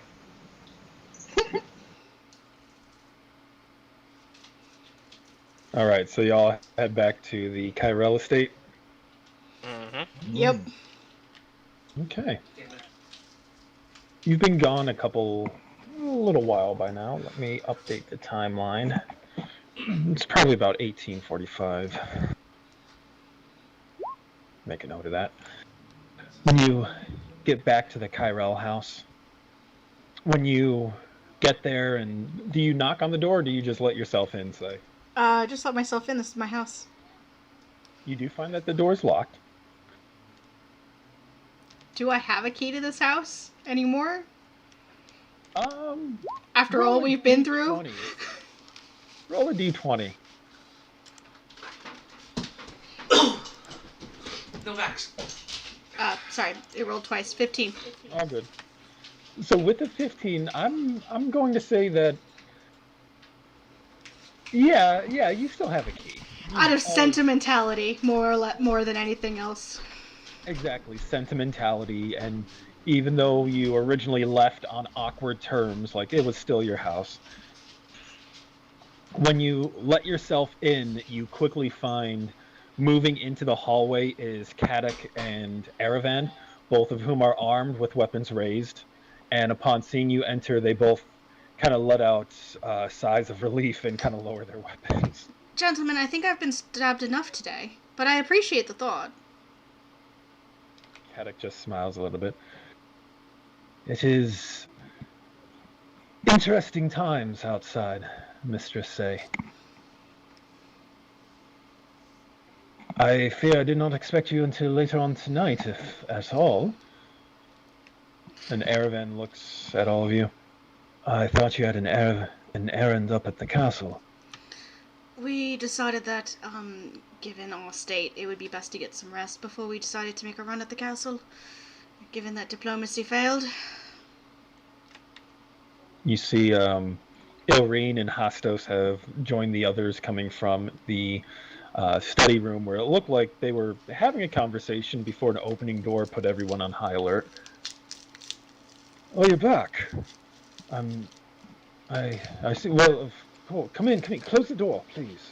Yeah, in and closing the door and locking it behind me. Kadak motions to Aravan, and they set their weapons down, kind of leaning against the wall as they make room for everyone. Kadak looks at all of you. I know it has not been very long since you left the house, but I did put in a rather large roast for dinner. It should be ready shortly if any of you are still hungry. Yeah. I think at least half the pod is permanently hungry. And I never turn down your cooking, Kadok.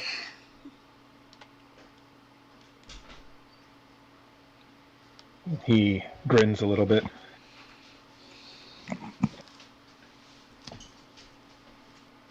There was a saying I was going to quote, and then it left my mind at the last minute, leaving me with just complete blank air. He just kind of nods and grateful for his foresight. He heads back into the kitchen.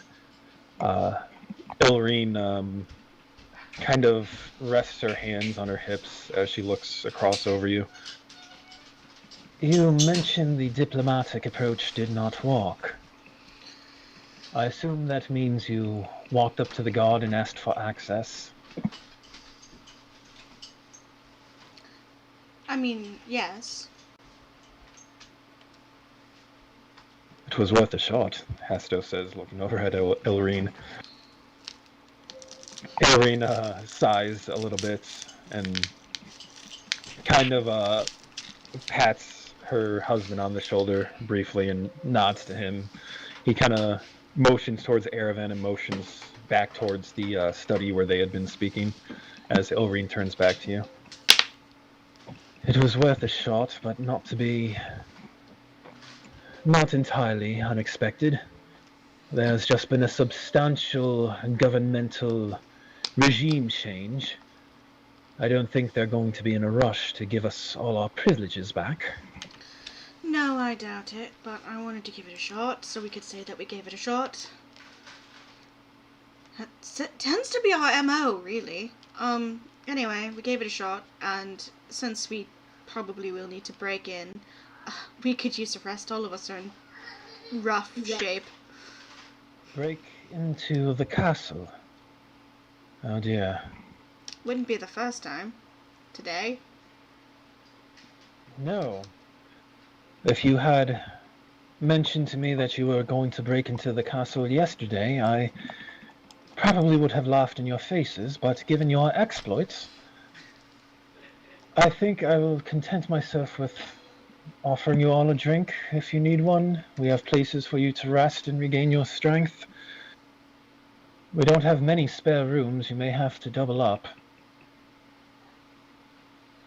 That works out. We can collaborate and put our heads together to make something resembling a plan. That'd be new for us. We could give it a shot.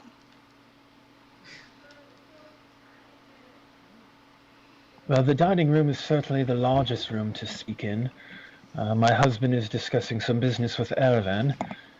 It seems you all put an idea in his head of organizing resources for an invasion of some kind. Yes, well, we have 2 invasions coming up. One would definitely be better if it had supplies for it. I certainly admire your ambition. I'll leave you to your discussions. I'm curious what kind of help we might be able to aid. I'll be in the next room if you need me. And with that, she'll turn and retreat back to the study. Oh, hold on. I know that your family used to have a higher standing. Would you happen to know anything about the castle's layout as far as where the vault is? I heard everything you said, but just so you know, that is a terrible transmission. Yeah, he's changing the baby's diaper. Got it. She shakes her head a little bit. I'm familiar with the layout of the Great Hall and the throne room, as the Maythea and the City Lord often held court there, but as far as the rest of the castle, I can surmise some guesses based on traditional Mareki building, but as for the layout, I'm not entirely sure. Speaking of traditional Mareki building, we should really think about the fact that there's a straight shot from the courtyard to the throne room. That seems in retrospect like a tactical error. With traditional defensive tactics, would have a occupying force within the castle prepared to meet any invaders who fight their way through into the main hall, being a funnel of sorts. Given Unless they're trampled by elk, I suppose. Unless trampled by elk. Yes. She seems kind of bemused. The first 10 guards. I'm afraid whatever they planned to defend against, they had not planned to defend against the likes of you and your companions.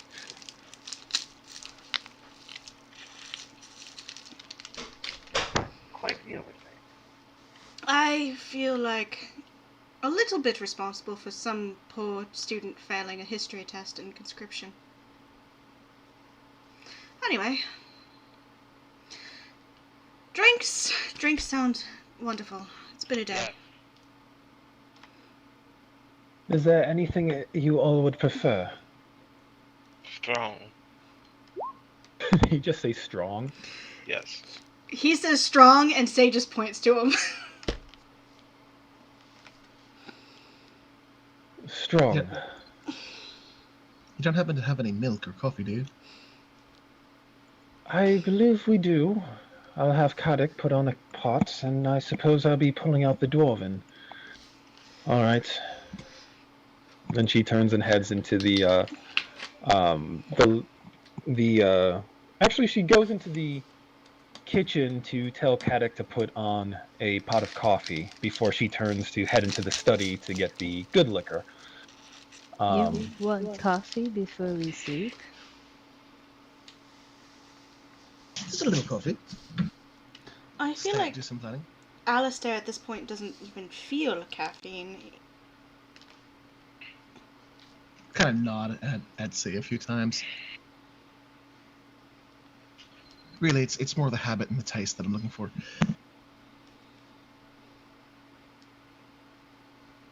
Elrene returns to the dining room with a flask of some, well, you wanted strong, so she brings in some dwarven whiskey. Sets down a couple glasses.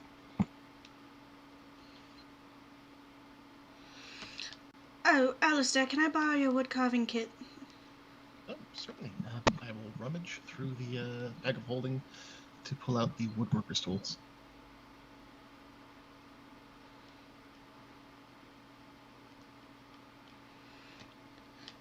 Oh, all right. I will take them. Jaeger's going to pour himself a respectable amount. The glasses that she brings are little whiskey glasses, so within Jaeger's hand, they're pretty dainty. Yeah, he's pouring and holding with his pinky up. Say pours herself one, takes a sip, and she'll pull It's out. very much a sipping drink. Oh yeah, you don't chug dwarven. Anything. Well, wine. You chug dwarven wine. Yeah, and she will take out a blank, as stock for a gun.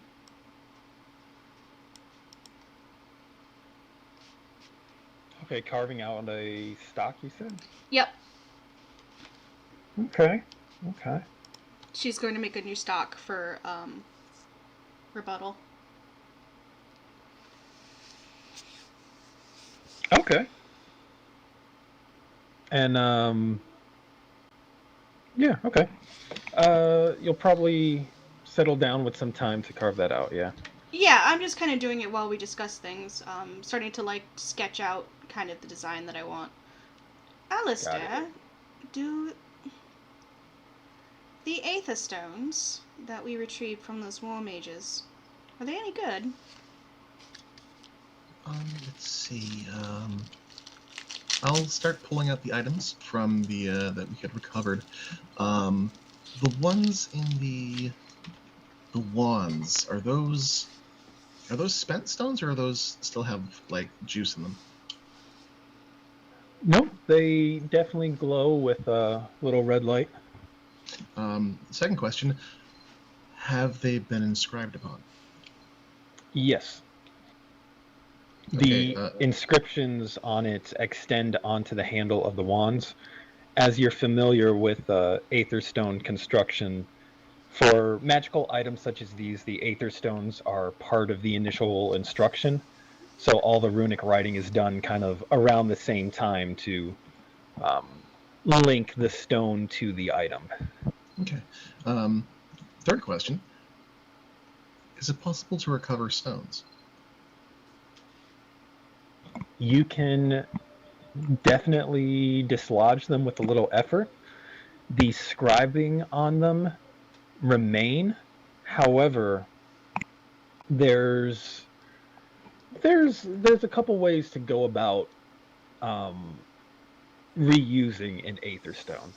You know that over time, Aetherstones that are not actively connected to items have a kind of regenerative quality. So over time, that script work will fade away. That can take a while, though. The other option is to try and buff them down very, very carefully. Carefully, yeah. Okay. Yeah, so I pull up the two wands that we recovered from the War Mages and look them over. Well, as they stand, the wands themselves are, in their own right, powerful focuses. They're not just regular focuses, they've got some kind of magic in them. It may be possible to take the stones off and buff them down to reuse them.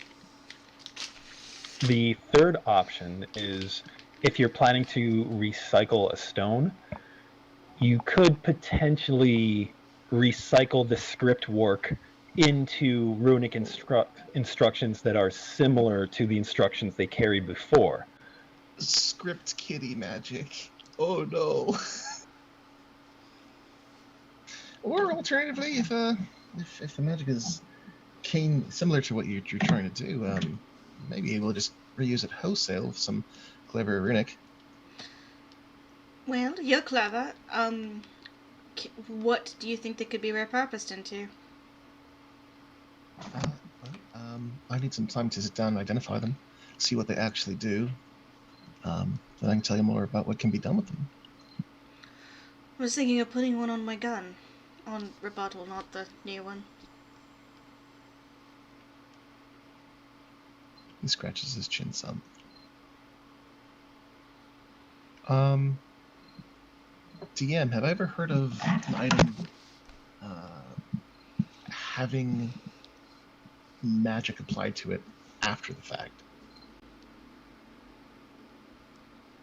At this point, Alistair, you're crafting items that don't even use Aetherstone, so anything is possible in your mind. I look at Sam. There's this moment where he's like about to like have a well, actually, and just throw it down, but he pauses, and you see his lips kind of twist a little bit. Well, if it doesn't work like that, that's fine, but No, we can certainly try. I'm making a new stock, and the rest is just pieces, but the barrel itself is no decoration whatsoever at the moment. Oh, I've never heard of a magical item that is made of multiple items put together, but no, I think we can work with this. Give me an hour. I'll see about this item, and I'll see what can be done with it. There are a few other things that we recovered. If I have time, I can look through them, but we do also have to rest. What time do we want to get down to business?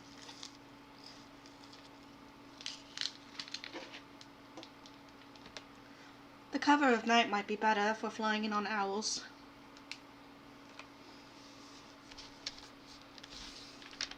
Alright, well, let's see.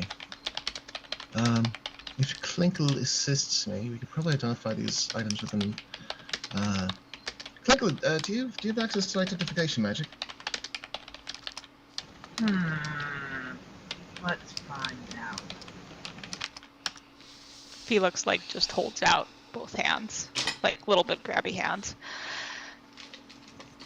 Just what's in detect. Okay. Felix reaching out. Can you identify? Yeah, can't you? Not today. I prepared a couple of different spells. I'll hand over two wands. Then I'll start rummaging. Shove a sword in Felix's direction and a dagger in Felix's direction. These are the things that are magic. If you want to take time and identify them. Sure, I don't mind. And I'll start ritual casting. Okay. So with sitting down with carving, with a drink, identifying, you're kind of starting to engage in some light activity. So depending on how the party acts, in theory, your long rest will begin right about now. All right. Konane, are you sniffing at the dwarven whiskey? She is. You take a whiff of it, and it smells strong. You are familiar with dwarven reputation. They are a vigorous, hardy folk, and they like strong drinks. Jaeger's gonna see her. She's making a very visible face of, no, I don't want to have that. If you don't want the dwarven, actually, I'll just get up. I live here, theoretically. Yep. I'll just get up and go to the liquor cabinet. So there is a liquor cabinet that's also kept in the dining room. This has more of the social drinks. Yeah, I'll pull something else out, like a nice fruit wine or something that Konani might like. Yeah, they definitely have some various elven wines in here of different flavors. This is the stuff that's usually broken out for company. Yeah, I'll pull that. I'll pull something out in a glass for Konani. Here, try this one, I think. Looks like it's peach. Peach. Konani nods her head and thanks, say, for a glass of peach wine. I should give it a little sip. She smells it first. It definitely has a peach smell. It's peach that's subtly different. Not bad or wrong, just a little different. But it's very subtle. It's not nearly as strong as the whiskey. So it would probably be because Konani would be very familiar with plum wine that they have back in Otori. Yeah. So it would probably just be a peach variant of plum wine for her. So she is down with that. She will pour herself a glass. Yeah, the taste is a little more robust. There's a little more flavor to it. It's a little sweeter than the plum wines as well. It's not unpleasant. It's actually as far as wine goes, it's a better wine. I would drink this for breakfast. I have it on good authority that my mother will frown deeply at you if you do. Speaking from experience. She is not my mother. She can frown all she wants. I imagine a smug little grin as she holds the glass up. Yep. I imagine she's channeling full raccoon energy with that glass of peach wine. Oh, speaking of, I'm going to summon George again. Sorry. Okay. I got really excited. There's a puff of feathers and a squawk. Yeah, Konani has full little shit energy. George can just sit on my shoulder. I will turn you back into a raccoon, I promise, very soon. And George is summoned He appears, or she appears, on the dining room table and kind of scrabbles around in surprise from being summoned from wherever she had been previously. Then hops over to your shoulder to rest and kind of puff and preen. Jaeger, sound like you were trying to say something before? I can't remember. Something about drinking? Um. Dwarven whiskey, elven wine. Oh, Jaeger would want to have a taste of the wine as well. After sipping at the whiskey, the wine, it's got a nice kind of sweet taste, but it feels very thin to you. It's like drinking fruity water. Fruit-infused water.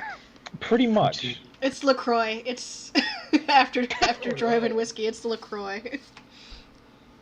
You're not certain, but you think the dwarven whiskey might have burned some of your taste buds off? As well as should.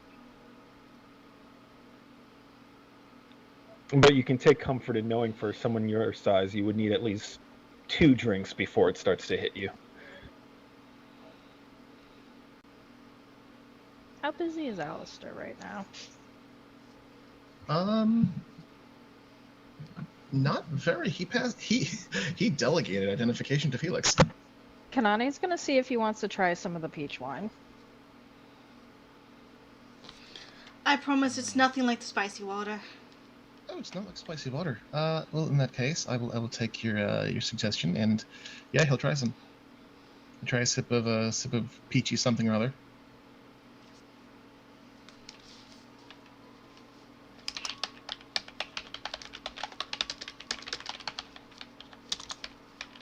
Kanani will get this boy to drink. That's her goal in life.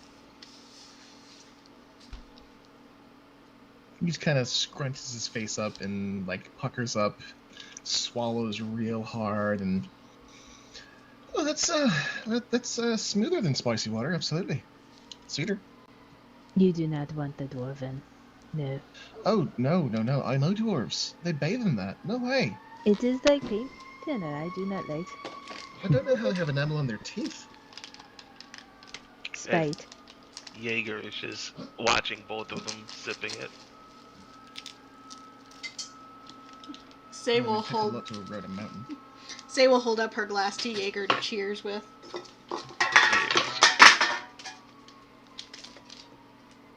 I'm gonna try something stupid. I'm assuming Emmett has made his way inside at some point. Yeah, he's been shadowing you the entire time. Okay. After making some notes and preparing some ideas, I'm going to, because I've been wanting to, I'm going to hand him the spectacles. I assume I have those, right? Unless someone else has the glasses right now. I think you have them. I think you got them when we were doing the thing, the infiltration last time. I'm going to hand the glasses of disguise off to Emmett. And, Emmett, could you come a little closer? And I'll get him to try to bow down so I can place them on his head.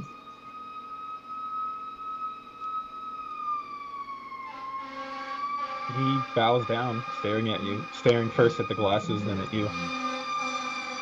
Okay, you recognize them. I don't know if you can do this, but I would like it if you could focus on these, and really think hard about them. It's okay. And, see if you can get comfortable with them sitting on your face. I don't know if you can attune to things. But if you can, it would be incredible. Are we seeing if Emmett can think? Well, Emmett can think. Emmett can absolutely think. And I turn to Kanani and I point back at him, like, excitedly. I've seen a spark in you. You're more than just a golem. And hey, no pressure if you can. But I'd like you to try, okay? Just give me a thumbs up, thumbs down if you understand. Emmett stares at you, unblinking. Slowly raises his hand. gives you a thumbs up. All right, cool. Good chat. If you need anything, let me know. Right. I will You be realize a checking in. problem immediately with your plan. Yes. Emmett has no ears. They just kind of slump off the sides of his head. And then you realize he doesn't really have a nose. Oh. You realize you might need some tack or something. Do I see Alistair thinking about this? I have alchemist wax. Can I wax them to the sides of his head? Sure. All right, yeah. I'm gonna take out the last dose of alchemist wax. And Just heat it up for a little bit, then kind of press a glob to the sides of his head and stick the legs of the glasses on. There we go. Good as glue. They're kind of like crooked. The appearance of intellectualism in Emmett goes up by 2 points. Hey, fake it till you make it. He looks like he read books. I bet he could read a book. If he tried. He probably reads Maybe. better than I do. I look to San, I look to Emmett, and I say nothing.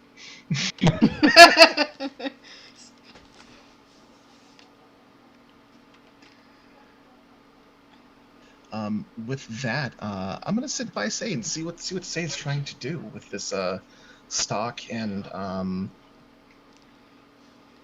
come up with a game plan. So, what I was thinking was carving this into a dragon to match the other one. I'd like them to look like a pair. Intentional. I don't like the idea of carrying a bunch of mismatched guns around.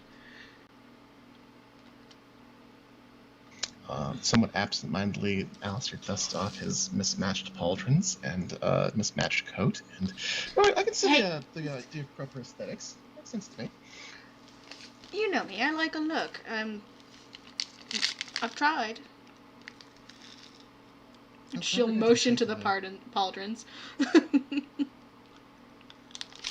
Carving it into the shape of a dragon shouldn't be an issue. Are you going to go for a similar he makes a gesture to his hand, make like a spray from his mouth outward? Boom, or No.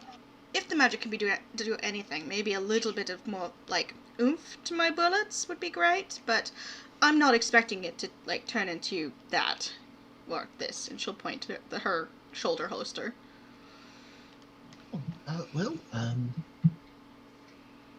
I do have a minor I do have one formula prepared for minor improvements to projectiles. Just like the infusion that I would apply to your gun, I could attempt to make it permanent.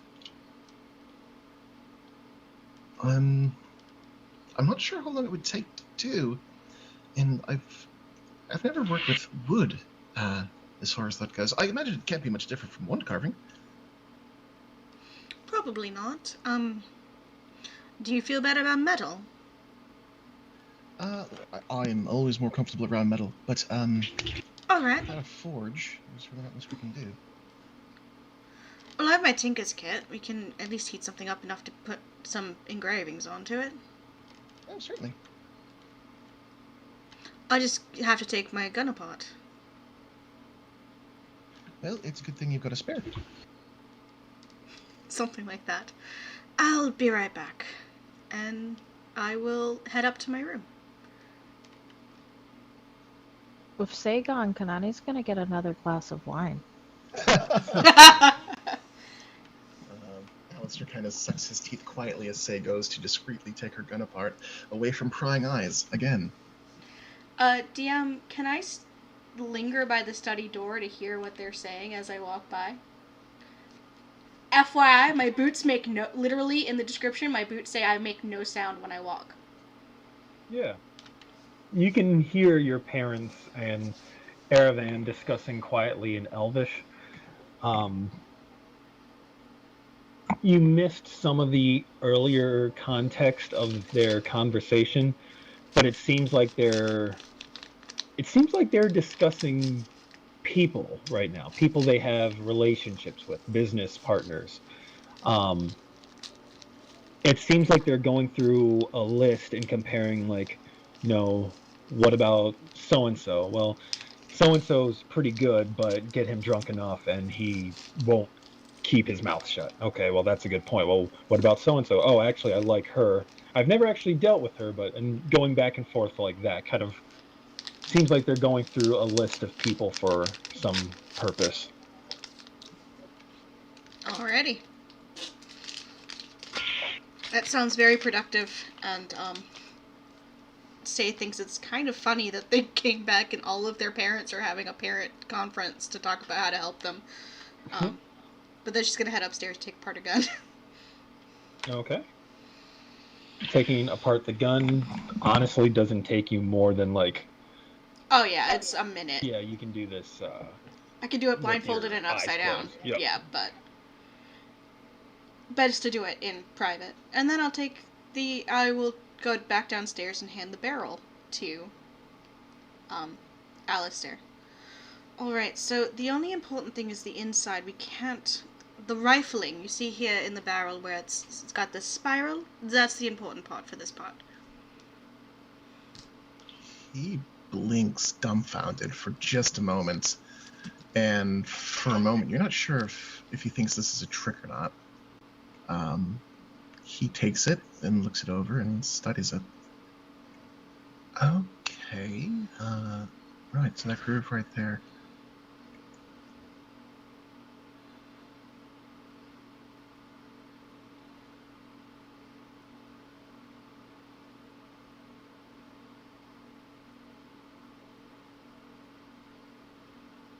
So for the next couple minutes, Alistair and Say, you start to kind of spitball some ideas together. Kanane sips at the elven wine. Jaeger, do you stick with one glass of the dwarven whiskey, or do you try your hand at a second? Let's try a second. Why not? He's a big guy. Okay. He's mostly muscle. Well, and are you still going to sip at this one, or are you going to drink it? He knows better than glug, dwarven stuff. He might go at it like a little bit less daintily, but he's not gonna like down it all. Okay.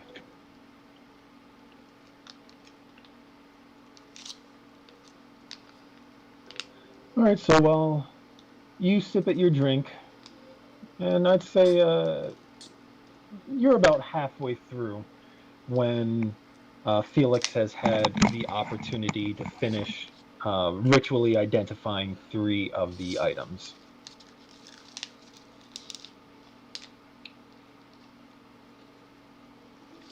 Up to him if he wants to go for the 4th or just share what he's found. And there were 2 wands, and they seem alike enough. Like, am I confident that they're the same thing? Yeah, they look almost identical. Okay, then I will. Half an hour is a while to be ritual casting. So Felix will take a breather at that point and look up and sort of I think has one of the wands in his hand at that point, and sort of starts to gesture towards Alistair, who is the one who had asked him to take on or I guess not asked him, but handed him the things, and then we'll like pause in the middle, like as he's about to gesture towards Alistair with it, and be like, maybe not a good idea. Yeah. So whenever you want, I think I know what these all are. I don't know if you want me to do the last one. I think it's the same as this one. So, and like unless you like, I could stop here, or I could just keep going. Like if you really want to be sure, but it's the same thing. I think it's safe to assume that both the ones are the same. I mean, they're probably Mareki issue the only magic thing that they issue that's standard. Not to say that they're, a one-trick pony, but do you want to guess what it is, and then I'll tell you if you're right. That could be fun. Guess. Wand of Fireball. No, actually not. So I guess I have 2 things. That's cool. Good for them.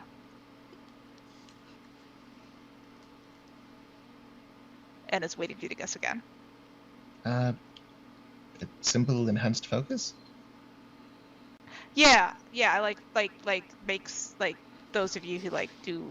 I don't know about Fireball, but like yeah, it's Wand of the War Mage. So attacking things. Yeah. Oh, well, now you got 3. No, we got 3 of them. Why do we have so many? Well, I mean, there's only so much you can do with a wand until it becomes prohibitively expensive. We need to use the wands we have. Right, we do already have a wand of a war mage. I I'll offer believe it. those 2 back to Alistair. All right. Let me see some real quick. So after Felix explains what they are, the one that Kanani has, that's a +1 wand of the war mage, right? Remind me again where that wand was from. That was from Dead Elf in the Woods. The room with the darkness, the fake out room. I believe that one was a standard wand of the war mage. These ones look more potent. Oh, okay. Then I will offer to swap that one for Kanani's. This is probably do you a little bit better than the one that you have. I don't know. Does anyone else use wands? I can probably use a wand to distract somebody before I smash them with the axe. There is a wand of magic missile that could be used for that. I Use it have though. the wand.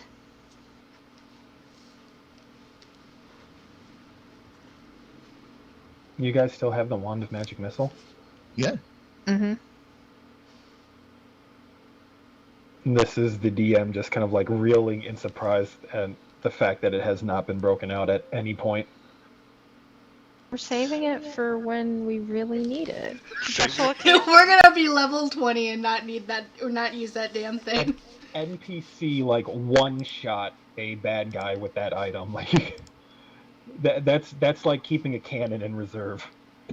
Yeah, that's where you keep the cannons, in reserve. Yeah, when I run out of sorcery points and everything for Fireball, I will use the wand of magic missiles. Alright, so I'm gonna pluck Kanani's wand of the war mage from her, give her the +1 wand of the war mage. I'm gonna throw. I already the have wand... a +1 wand of the war mage. I It's the used same the- exact thing.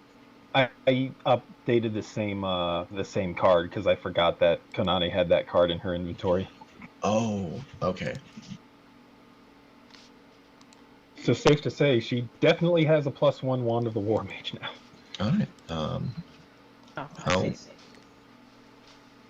I'll give Jaeger the wand of magic missile to hold on to for now. And I'll look over seeing about how to remove the Aether Stone from this one. Alright, so that's the ones. What do the other ones do? So Felix will lift the longsword next, and Felix clearly doesn't know how to handle like he doesn't know how to hold the longsword properly. So this just it's real sharp, like sharper than usual. I realize that sounded dumb when I said it's real sharp, but it's even sharper than usual. I think it might be a little easier to score. I don't know what you call it, like when you get somebody and they get them extra good. Seems like it might make that part a little bit easier. You also notice that for a longsword, it's uncommonly light. Okay, so I'm super awkward, but part of that awkwardness is that as I lift it up, like it moves. The force that I put into lifting it was excessive, and I kind of Swung like about. bounce it a little bit and start to lose my grip and have to Felix is scramble. waving around a sword in a way it really should not be waved. Really? around. Okay. Yeah. Nigga's gonna step forward. Like, Yeah, with please, his somebody arms take this. up, This does not belong with me. Arms up, like protectively, in case Felix like accidentally swings too hard in his direction. Say is just gonna walk around behind Felix and just here, give that to me, please. Felix, I wrestled you. You're not that strong. What is with the sword? It's not that heavy. It turns out. Here. And I like almost fumble it again in my haste to offer the help to say. I'll take it. I just get a nice squint at the metal. Sure. Can I With my background in smithing, can I identify what kind of metal this is? Sure. Give me a. Are you trained in perception? Yeah. Yeah. Let's have a intelligence perception check. Okay.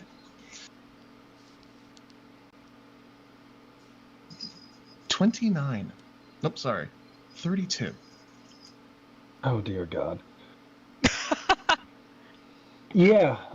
Even though the metal has a kind of a red tint to it that seems superfluously aesthetic, the metal itself is of a very light color, and the edge seems to almost gleam when it's pulled out of the scabbard. It looks like it's a mithril sword. You know Just that mithril weapons whistles. are hard to work because the metal flows very, very easily. They're very light, very sharp. Mithril. Oh, Wow. like my breastplate. I'll tap Like on a my breastplate. breastplate. Exceptionally light, exceptionally keen-edged. I thought your breastplate was adamantine. Oh, yeah, you're right. It is adamantine. Never mind. Yeah. I've heard of mithril before. It's very light stuff. Light and durable.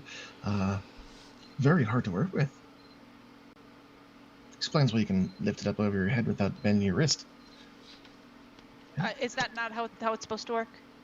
No, swords are supposed to be heavy. But long ones like that, usually, if you held it like the way you're holding it, would break your wrist.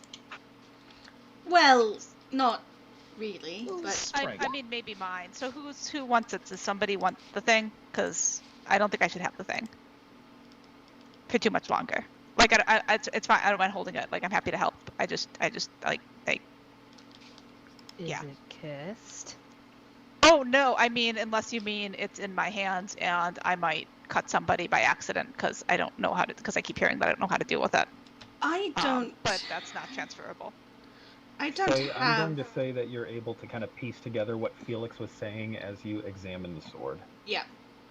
I don't currently have a melee weapon that is magical. The only weapons I have that are magical are my gun. It's on when Alistair enchants them. Would anyone be opposed if I take this one? Alistair shrugs. I've got a scimitar that's pretty good. The dagger's magical too. If anybody we got 2 of those now. I'll explain that one in a second. Once somebody takes this off my hands, I have far too many weapons. All right, then I will take the longsword. cool. Perhaps, Klinko, can you You do have a little that? bit of everything. Daggers are in my wheelhouse. Kanane can also use daggers. Well, they can fight to the death over it. It's okay, she has her dad's dagger. That dagger. Dagger's a simple weapon, right? Yeah. Okay, then I Felix will will hold have, up. I will have 5 of them if I get that one. Felix will hold up the dagger and does not seem to be does not seem to be in danger of cutting himself or anyone else with it. Danger. This one, so kind of like what you said earlier, like with the guest earlier with the fireball. It's not that. But like right idea. So this one, you can make it catch on fire. So that's cool. Oh, Jen do look like that. Gosh, I wonder how they're doing.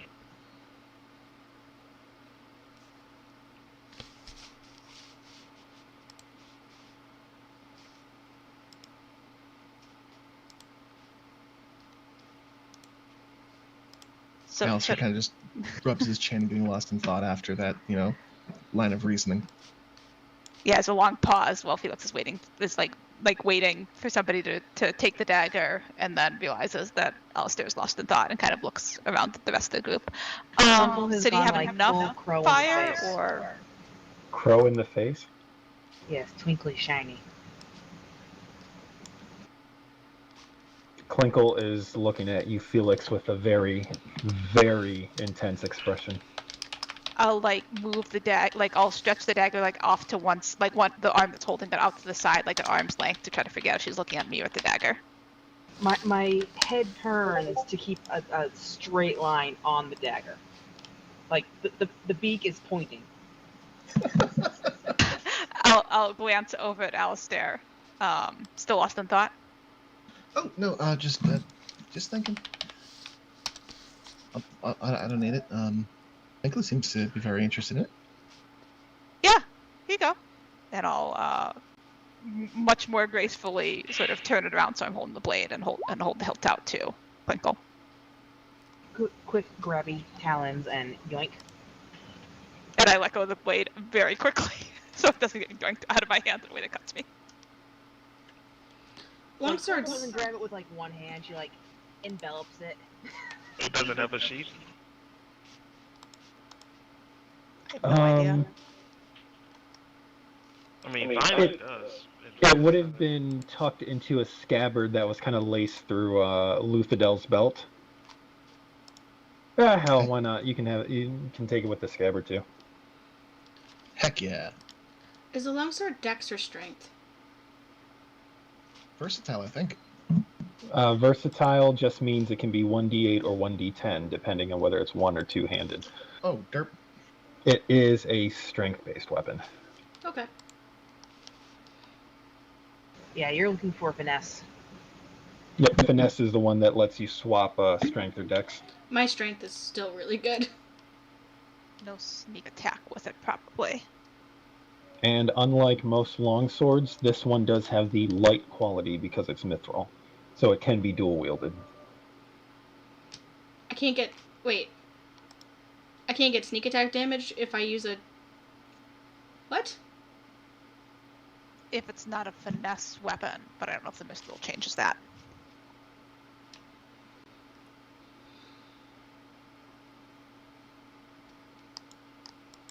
I thought I just had to have advantage. I didn't think it had to be a specific type of weapon. Under the description of sneak attacks, it has to be finesse or ranged. Well, F, I guess I can't use this sword.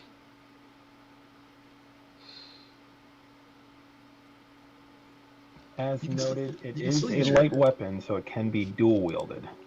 Yeah, if you have like a dagger or a short sword in one hand, you can go ham with the long sword and then still use your offhand attack to get your sneak attack in. Or a light-ranged weapon. Like a gun.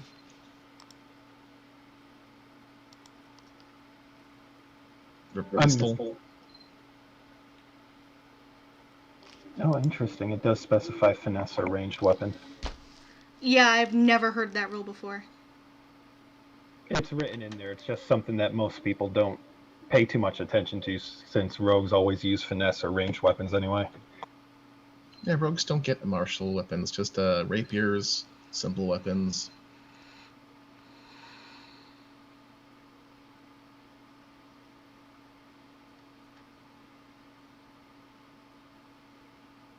Anyway, I need to give this card to Klinkle as well.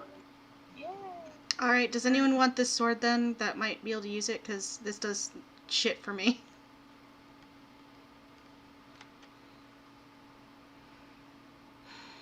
I look toward Jaeger.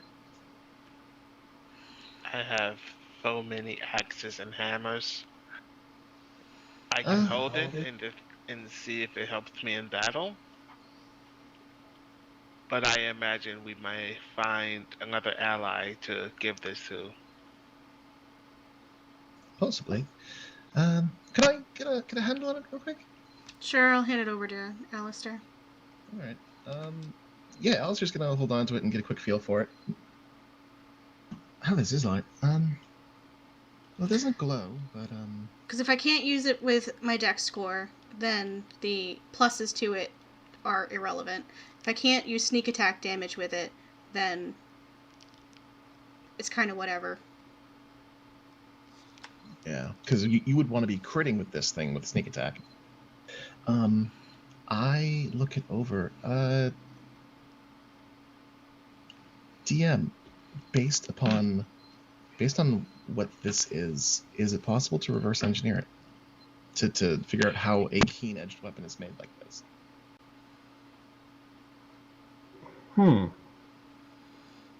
Yeah, if you spend some time and study on it, you might be able to determine how it was crafted. Unless you can shorten it for me, Alistair. Apparently I can't use it. Oh. Is there enough material to make 2 daggers out of it? Oh no. I would Oh yes. prefer a short sword.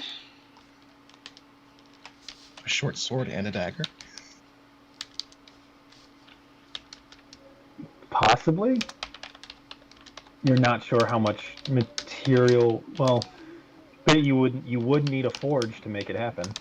Well, if we can get a hold of a blast furnace and a place to work. If I can get And as you recall from your work at the Lyceum, especially under your dwarven mentor, most weapons, if they're melted down to be reforged, they usually don't create the same kind of effective weapon. Yeah, if I were to melt this down, it would not be, keen metal.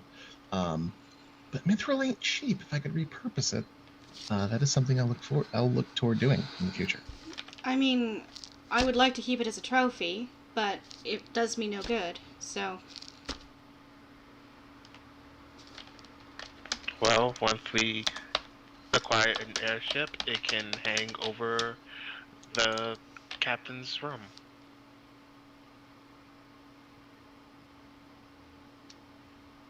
Alistair nods. We'll think about it, but we can't change it. We can certainly try to recreate it. It is a masterwork, so it would not be easy, but he looks toward Jaeger and he looks back towards Say. Half of us are builders. I can figure it out. I guess I'll just stick with the one I stole from the Goliath camp.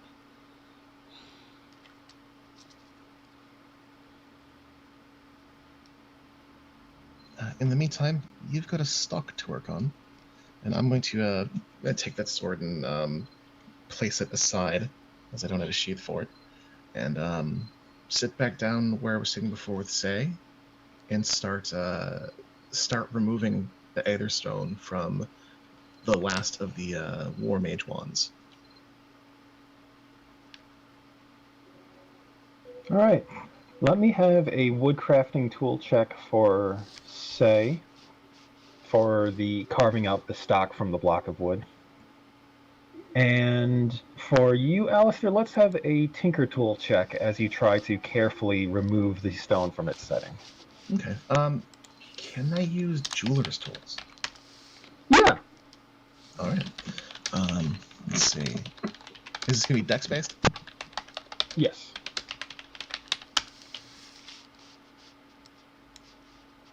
Not as good, but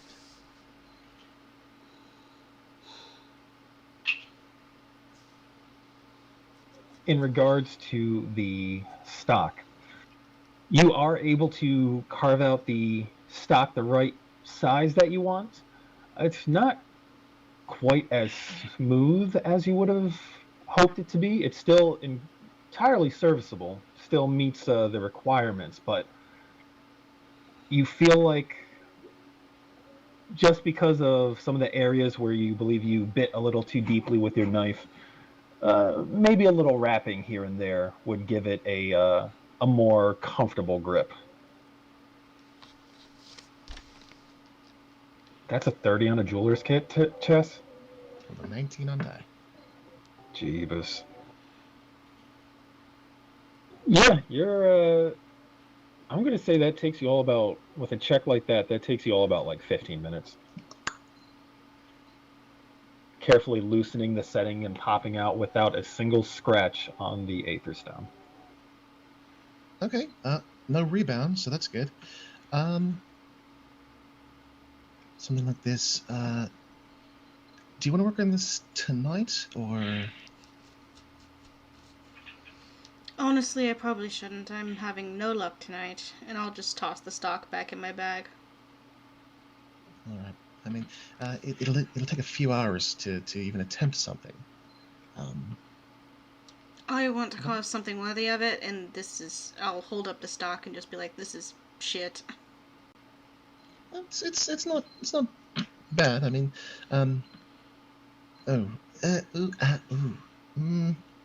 it's not bad. It's... Alistair. It's not your best work. It's not your best work, but it's not bad. I'll push it over to Alistair. Let me see if he can fix it. Is it fixable? Can I use mending? There's nothing broken on it. It's not broken. No, it's just a bad job. I'm gonna say you can't mend back some of the wood chips onto the stock. I'm going to say no. Not a whole lot of them, just some of them. Also, Jaeger, let me have a Constitution save, please. Okay. You finished your second drink by now, so.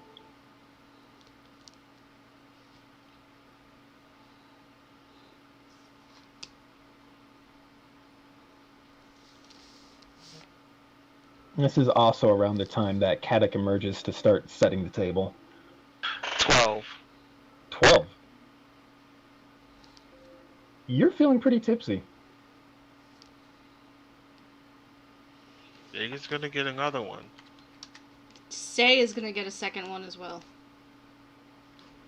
Is Alright. Jaeger That's Jaeger's visibly third. tipsy, or Say, when you finish your first one, give me a Constitution saving throw.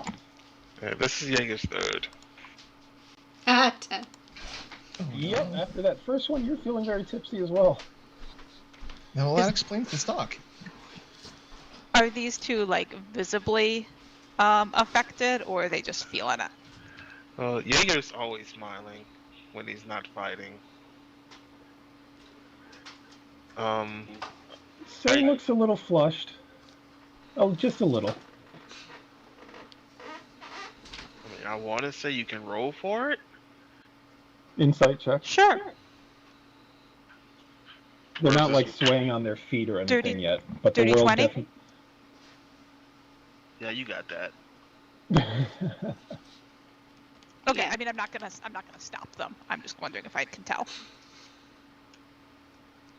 I am gonna sort of. I think Felix is just drinking water and is gonna sort of chill near Alistair for the moment, waiting until a moment that he's not visibly in the middle of something. Yeah, I'm still going for that second one. Alistair isn't like actively working on the stock, but he does look like he's puzzling over how to work with this and how to work the barrel into this, and he's plotting, but he's not actively working. It looks like he's kind of half committed.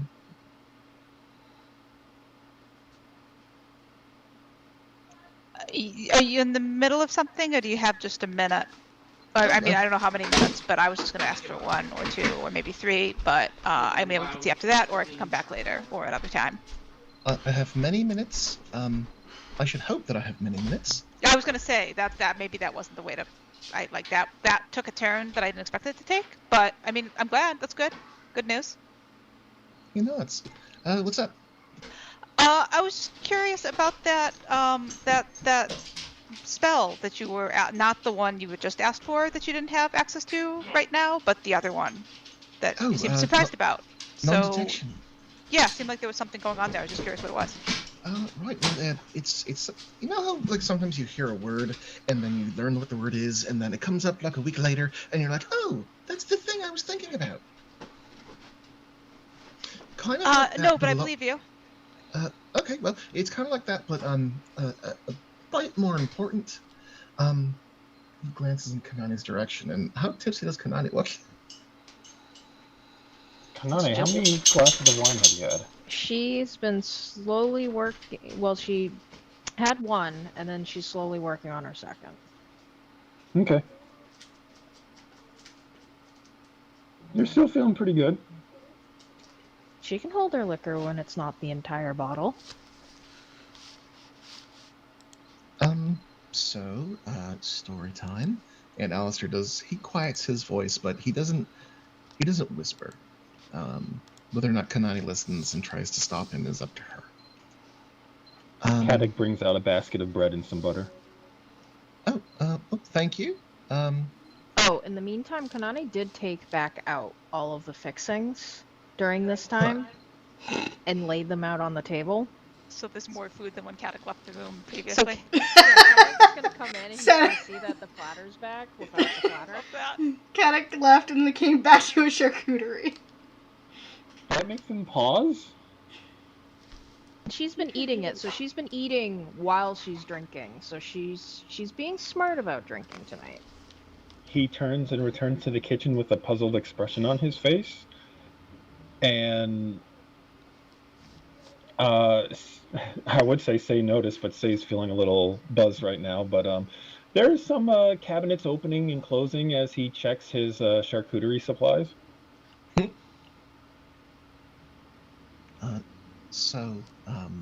Kanani and Klinkle, they're from a land up north called Otori. You saw Kanani transformed earlier. He makes the gesture with his hands up above his head, kind of emulating the tall fox ears. Yeah, a couple of times now. Kanani sighs loudly as Alistair starts to talk.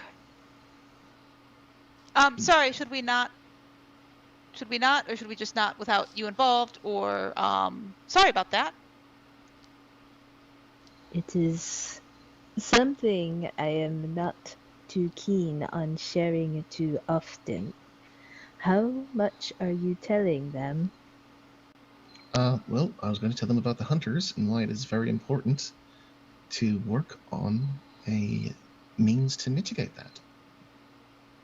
Felix seems to know a spell that might help us. Otori is full of people who are superstitious. They do not like things that are different, that can change. They found out that I can. I do not know how. So there are these hunters. Vanir hunters. That is why I asked if you were Vanir. They have sent them after me.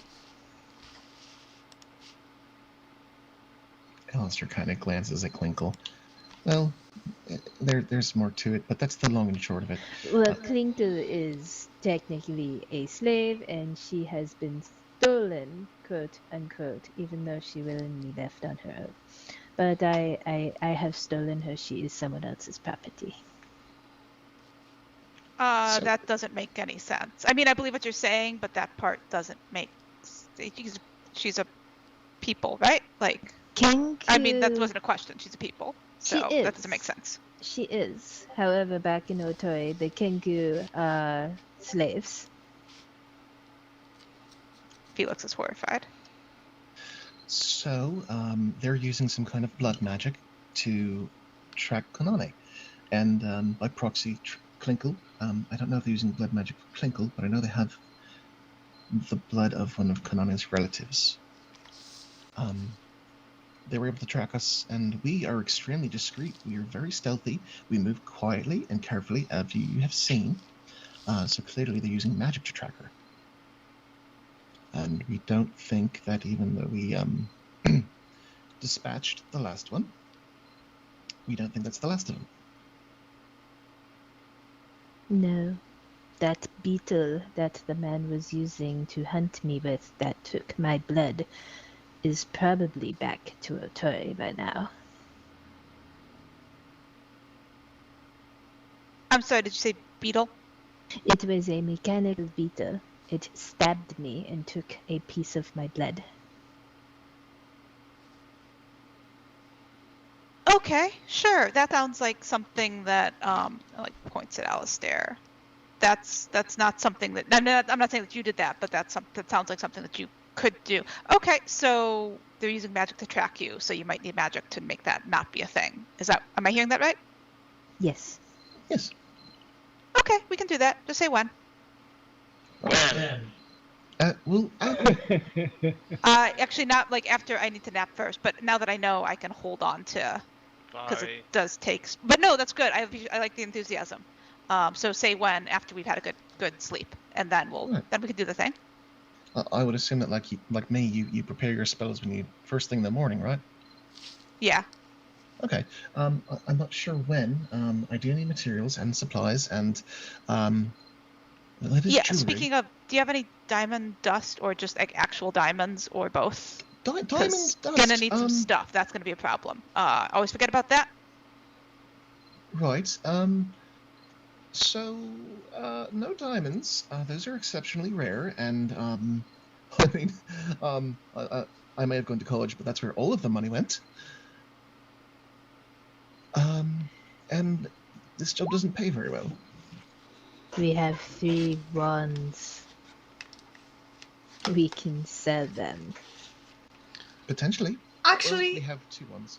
that's a good plan. I'm going to stand up, and I'm going to go walk over to the study where the adults are talking. Alrighty. You head over to them. They're still idly discussing things quietly. Great. I'll stick my head in the study. There's a pause as Hastos notices you first, and yes, say. We've come up with something that we actually need. Someone to fence off a good deal of weird magical items. So if you know someone like that. Oh, looking for someone who traffics in magical items. He glances over at Oreen, and she looks at him, and they both have a thoughtful look. Yes, I believe I know someone who buys and sells such things, yes. Wonderful. As we have a bunch of weird shit that we need to get rid of, and we could use actual coin. I think we can definitely help with that. Fantastic. I'll give them a little salute, and I'm going to head back to the dining room.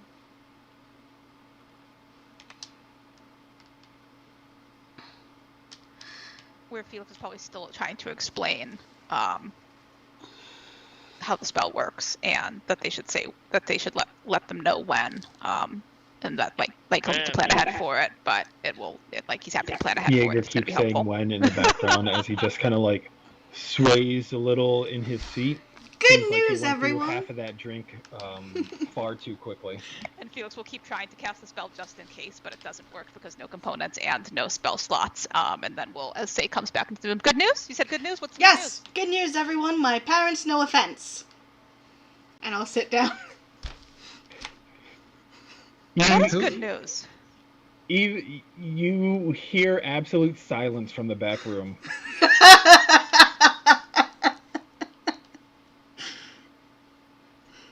Like the one we crashed through, or? I was No. just wondering if Felix knows what offense is. No, the person who can sell our weird magical items for money, which we can use to buy things like diamonds. Well, that's good. We should make a list of things that we're willing to part with.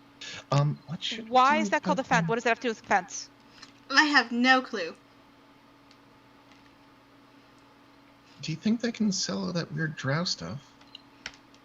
I don't think anyone wants that. Probably. I What mean, weird we drow should at stuff? least try.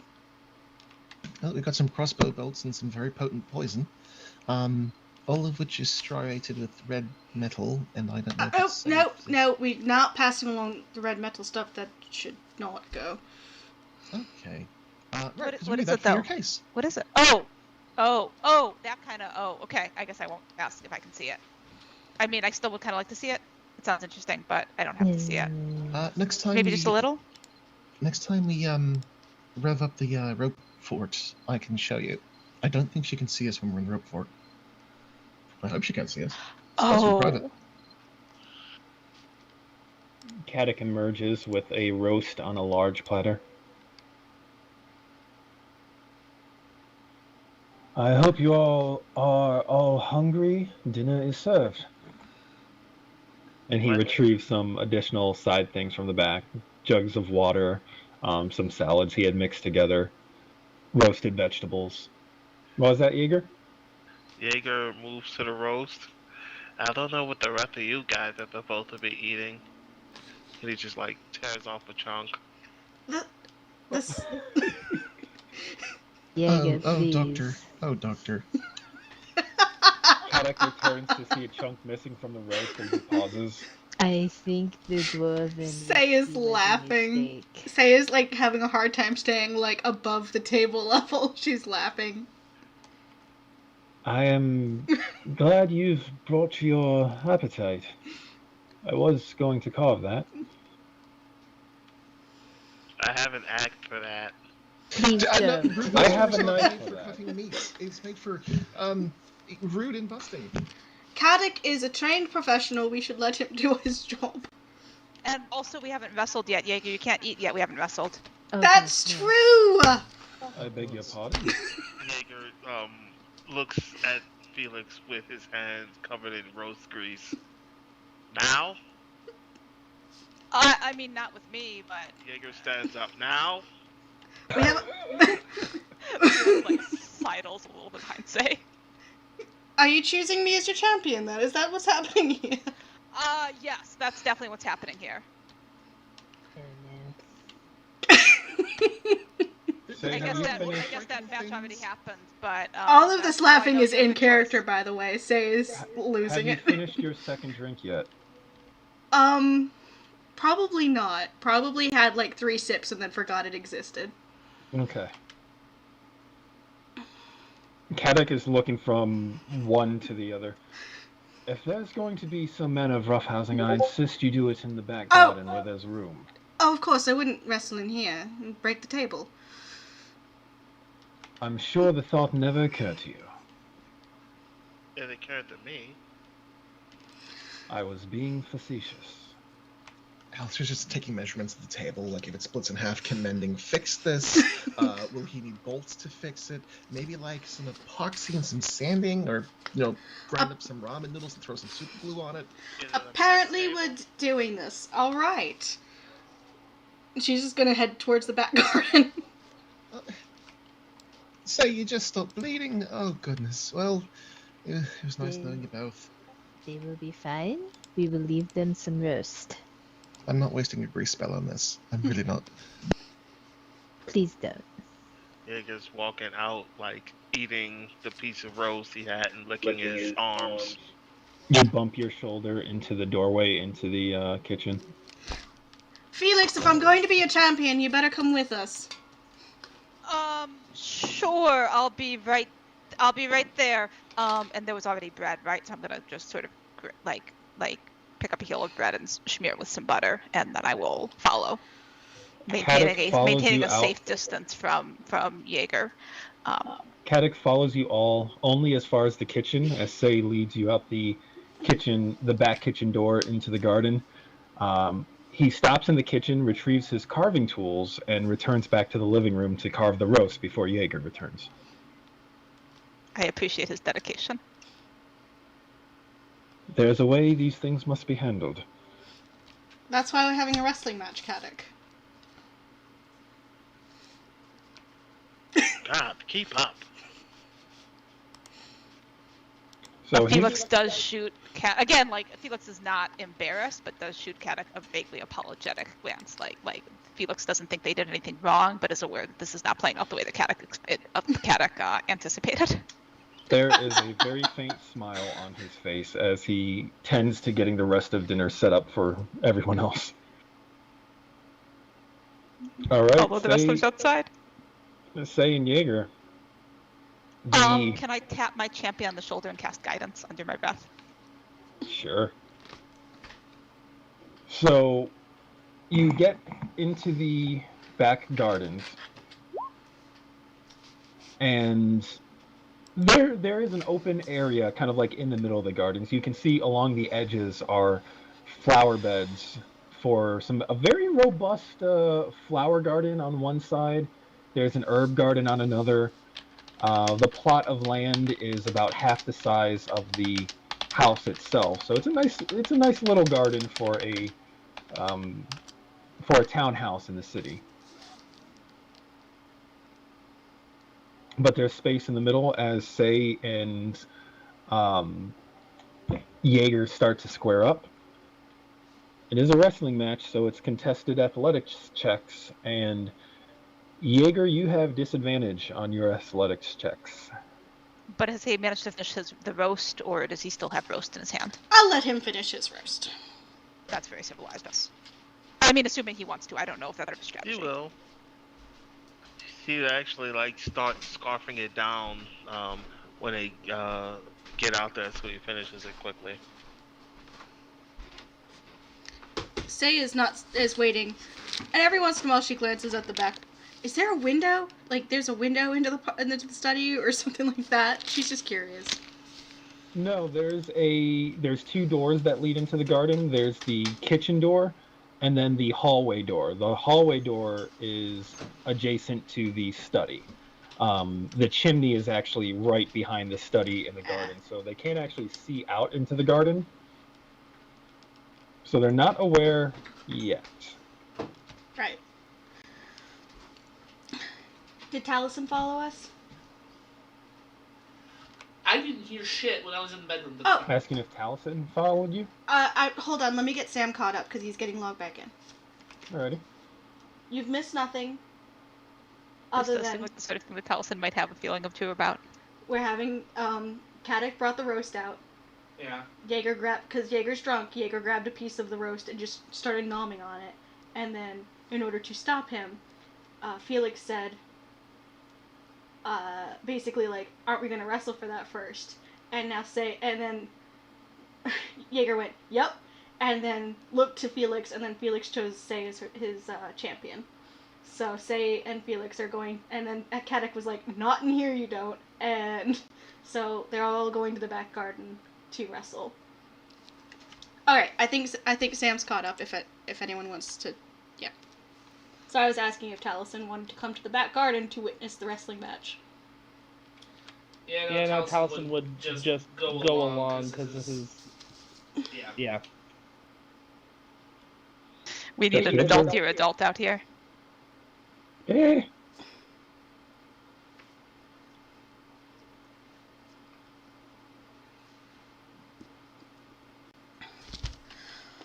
Right, whenever you're ready, Jaeger. I was born ready. Great, I'm gonna... Don't mess with me. I'm a little too drunk for that. I'm gonna go try and tackle a Goliath. No, I'm gonna aim for the knees. I'm gonna try and take him down at the knees.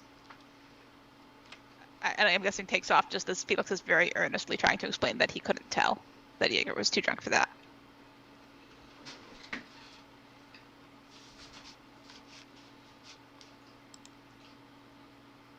Did we use... What was that? I was about to say, did we lose Mish? Nope. Fielding question. Yeah, opposed athletics checks. This is more about... Wonderful. This is more about maneuvering and wrestling and grappling. Of course the first roll is a nat 20. The actual roll is a 2 on die. I mean, you did go through that dwarven Oh, whiskey that's harsh. pretty well. So that is a 10 total. It's 29.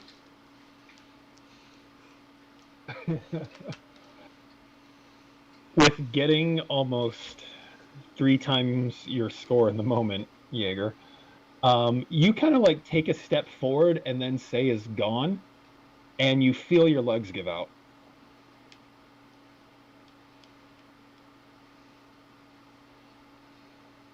Why'd the music stop? Hold on. Because the giant dropped.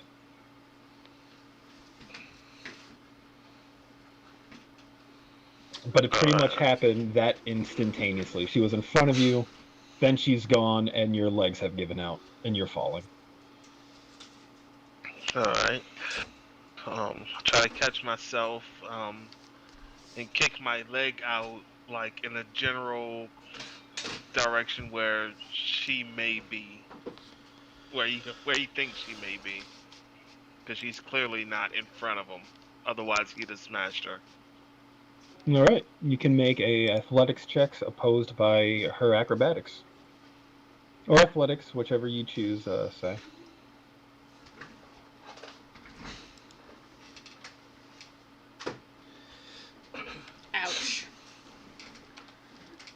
Don't forget guidance. No, that was only on the first skill check. Yeah, Oh, only it's in only on person. the first. Okay, I was thinking bless. Sorry. Oh, even at disadvantage, you got a 24? Yep. All right. His reactions are kind of slow, but his reactions are pretty good.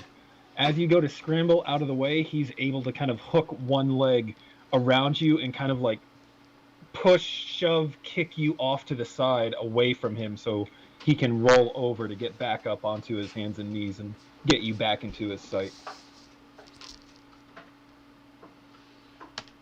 Yeah. Say just lets out a high pitched whoop as she falls. And she'll try to scramble out and get her feet underneath her again as well. Okay, so you two start to square off away, keeping your center of gravity low. He's gonna try to like tackle her now. All right, go for the tackle. Athletics with disadvantage.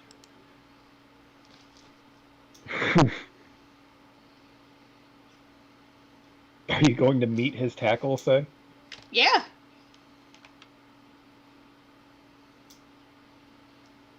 All right. Jaeger has his feet under him, and his blood is going now. Like he knows he's in a match. He goes to try and spear you and lift you up off the ground, but to his surprise, you catch him and you're driven backwards, but you manage to keep your weight low. And you don't know, but it feels like you're a little more attached to the ground than you expected yourself to be. Maybe your cloak has some effect that's keeping you on your feet, but you managed to catch his tackle without being bowled over. Can I try to use his momentum to flip him behind me? Like just let him flip himself over me. You can certainly try to turn this into a suplex.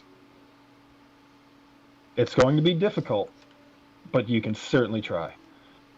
This is definitely going to be an athletics check for you. Please. Oof, 21. Okay, you can't quite get the larger Goliath off the ground, but instead you manage to kind of lift and twist and use his momentum to kind of not quite toss, but kind of drive him to the side so that his momentum ends up pulling him away from you. So it's not so much a flip or suplex as kind of a redirect and shoving him away from you. He, while he's stumbling away, Jaeger's gonna try to make sure he keeps a hand on Say, to pretty much fling her farther than he's falling. So you want to try and like grab her and then use your stumbling momentum to kind of sling her off to the side? Yeah. Okay. Definitely athletics for you. Say you can choose athletics or acrobatics.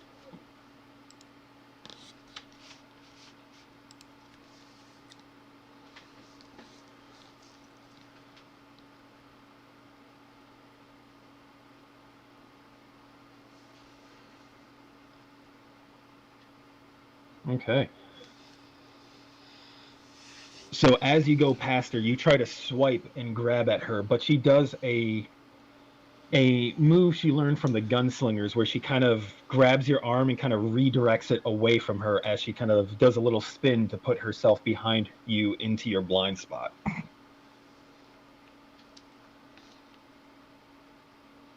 It definitely feels that you're not at your best, Jaeger, and the world is kind of tilting around you.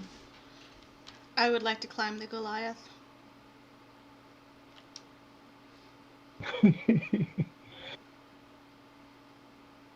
All right, so athletics check from Say.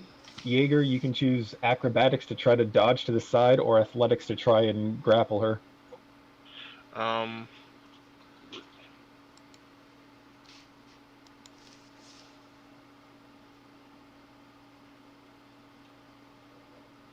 feel like overall these rolls are kind of indicative of an elf grappling with a drunken Goliath. Oh no. Oh.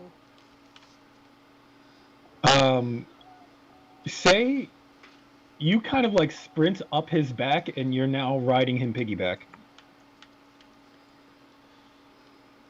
Cool. As Jaeger kind of stands and turns to go and grapple where you were, and it hasn't quite registered that you're on his shoulders. I want to throw my entire body weight. Actually, I think it's his turn to say what he wants to do. Within that one, he's just, it takes him a moment to even realize you're on top of him. Yeah, I'll let you get that second go. All right, I want to throw my entire weight back to take us both to the ground, but with my legs like on him, so like I have him more or less pinned. Do you want to Black Widow him? Yes, I would like to Black Widow him, please. All right, go ahead. Athletics or acrobatics. I'm getting the feeling you're better with athletics. I have expertise in athletics. Ah, that explains it. Going down will try to like catch myself from face planting. So I suppose that's athletics? Yeah. You're not very dexterous, Jaeger. You tend to rely on force and momentum. Okay, with a matched score, say you manage to kind of spin around his shoulders. He takes a step and kind of catches his momentum and leans over as you kind of pull his upper body down. But you're now kind of like hanging from his neck, and he is essentially has the opportunity to kind of grapple you beneath him.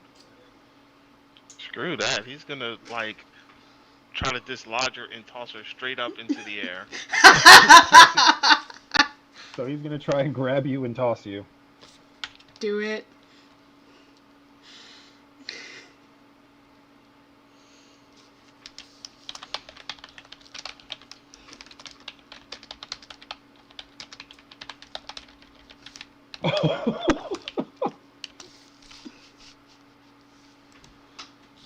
Yeah, nope. Wow. That's a 2. For those keeping track, that's a 2.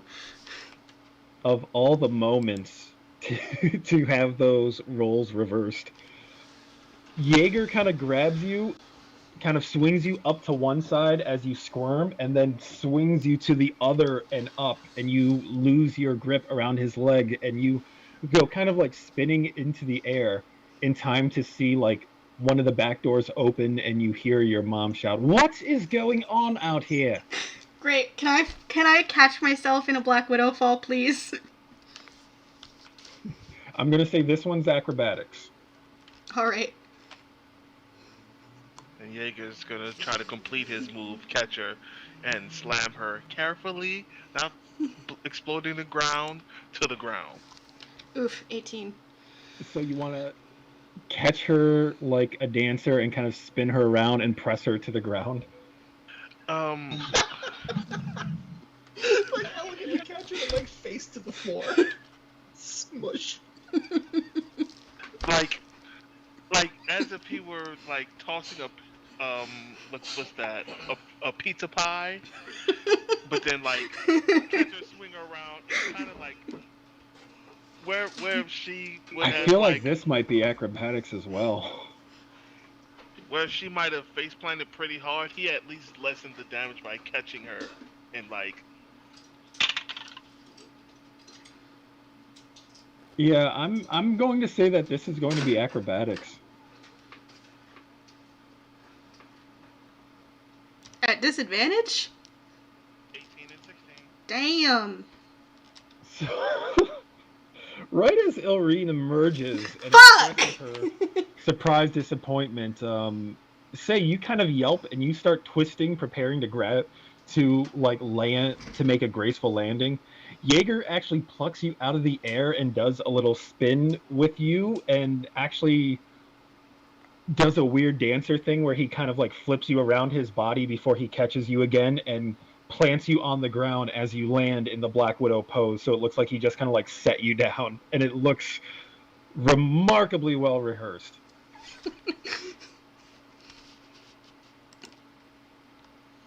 Ilrine just looks taken aback.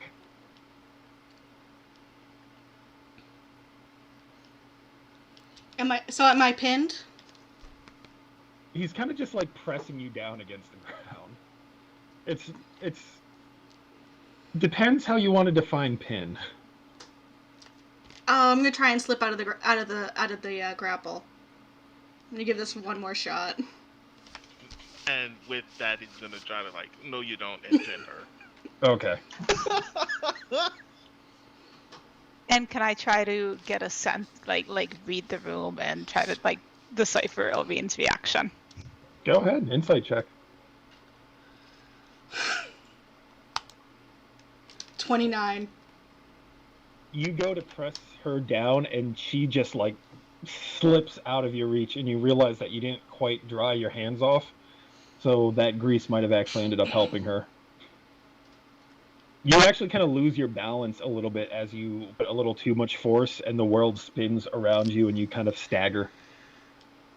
Yeah, with that second nat one, Jaeger's gonna like fall face forward, ass up. This is really embarrassing. That's folks. it. I'm putting the whiskey away. Now. Elvine just turns and walks back into the house. Did that 16 get me anything? She looks embarrassed more than anything else.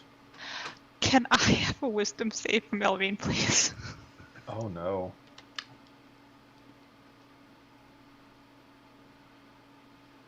I'm breaking out my real dice for this. Box of Doom.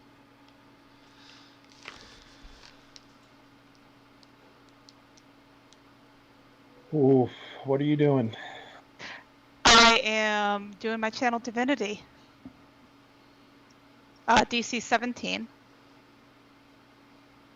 Okay. I don't actually want to read her, like I don't know if I can so it starts with the detect thoughts, so if she has failed I don't know if I can avoid reading her thoughts, but I'm definitely trying to move swiftly to the suggestion part of the program. Yeah, no, she failed that save pretty hard. I'll just call after her. They just need to blow off some steam. It's okay. So that's suggestion. Okay. There wasn't really a suggestion there. It was just the sort of it's okay, it's understandable, everything is fine was what I was going for. Okay. That gives me something to worry. The suggestion that everything is fine. Yeah, I'm not trying to get her to do anything. It's just trying to like ease any tensions that may be existent. From the read thoughts part of it, you detected that her surface thoughts were more embarrassment and being aghast that this is happening in her backyard. Kind of like, oh no, I put out the good stuff and these fools went and now they're doing something silly while drunk. I'm going to put that away. There's not really ill will, just that kind of regret, like, nope, that was a bad idea. I'm going to stop this from getting worse. So you get the impression that she accepts that this isn't necessarily a bad thing, but it's also not something she wants to perpetuate in her yard. Extremely fair.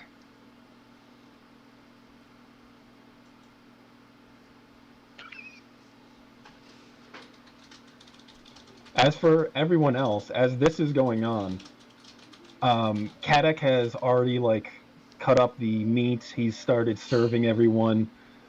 He went and retrieved Hastos and Erevan, and he comes back with them without Ilrine, who you hear shouting in the back. Hastos and Erevan.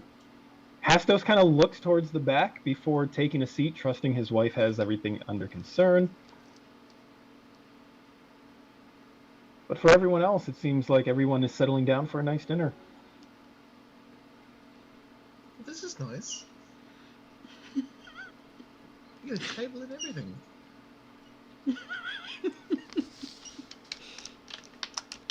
Sitting at the table is nice.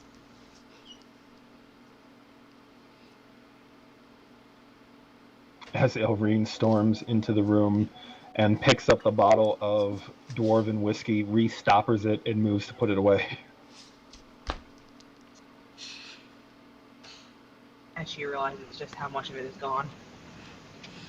Well, Yeah, not she's as holding it bad. up and looking at the liquid with a vaguely frustrated expression on her face.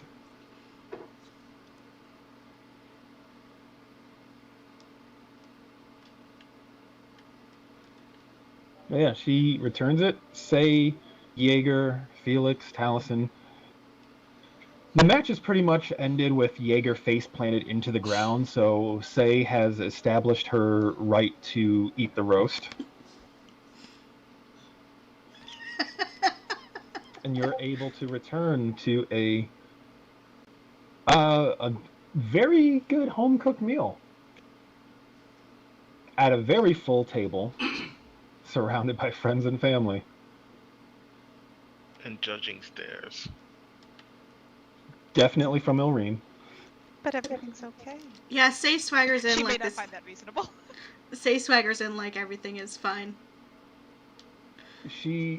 Ilrine accepts that it's okay in very physical sense. Like there's nothing objectively wrong going on, but she still has mom disappointment. Extremely fair. That has to be reasonable. Clause is a very fun one. Felix strolls in, just very very relaxed and cheerful, like baseline Felix. Caddick does offer Jaeger a moist hand towel to clean his face. Jaeger accepts it graciously. Don't worry, Jaeger. We'll do best 2 out of 5. I think you mean 3. 3. Maybe 4. 3? 3. Really should not depend on me for numbers. I know I've won the last 2, so She mocks me for my losses. I do. It's supposed to. I'm a Raki that's supposed to encourage you to do better next time. This injustice will not stand. I'm a doctor. Well, I mean, clearly doctors aren't fighters, so why are you concerned? Quiet, you. Maybe you two could wrestle next time. I mean, at somebody else's house tomorrow when we're not here. Maybe. I mean, I don't know if we'll be here, but we can find somewhere else to wrestle. But maybe you two. That could be fun. I look over at at Felix. You mean me and Jaeger? Yeah, why not? I've won that before. It's not that hard. God damn it. I think Jaeger is just afraid that he will crush you, so he goes easy. He points. Oh, the last time I told him not to hold back, and he tried. I just happened to win. He is just very good at acting. I like that Jaeger, who's normally kind of stoic, is just drunk enough to where he's reacting to everything that's being said with like shushing motions towards Taliesin and encouraging motions towards Konade.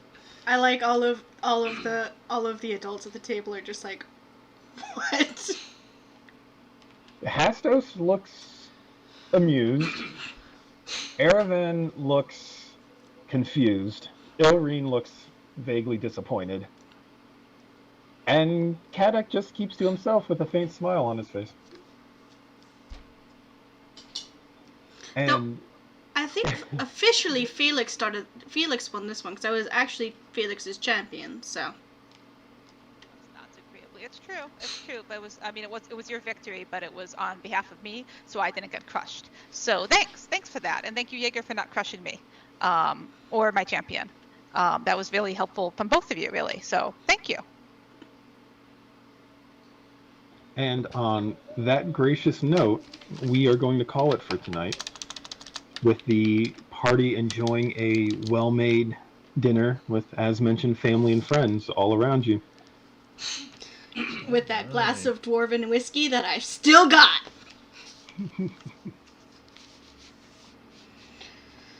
So there will be, well, we'll discuss in the group chat how you want to spend your evening hours and how long you want to spend your evening hours just doing things before you take your long rest. since that will impact how quickly you can get, well, kind of impact how quickly you can get to the castle, considering you have the ability to move very quickly when you put your mind to it. Oh yeah. Alrighty. Thank Well, thank you for you. game. Thank you again. Yes, You're thank you. very welcome, and I'll check in with some of you individually who had some tasks that you wanted to get done. Alright. Cool beans. Good night, everyone. Good night. Have a good night.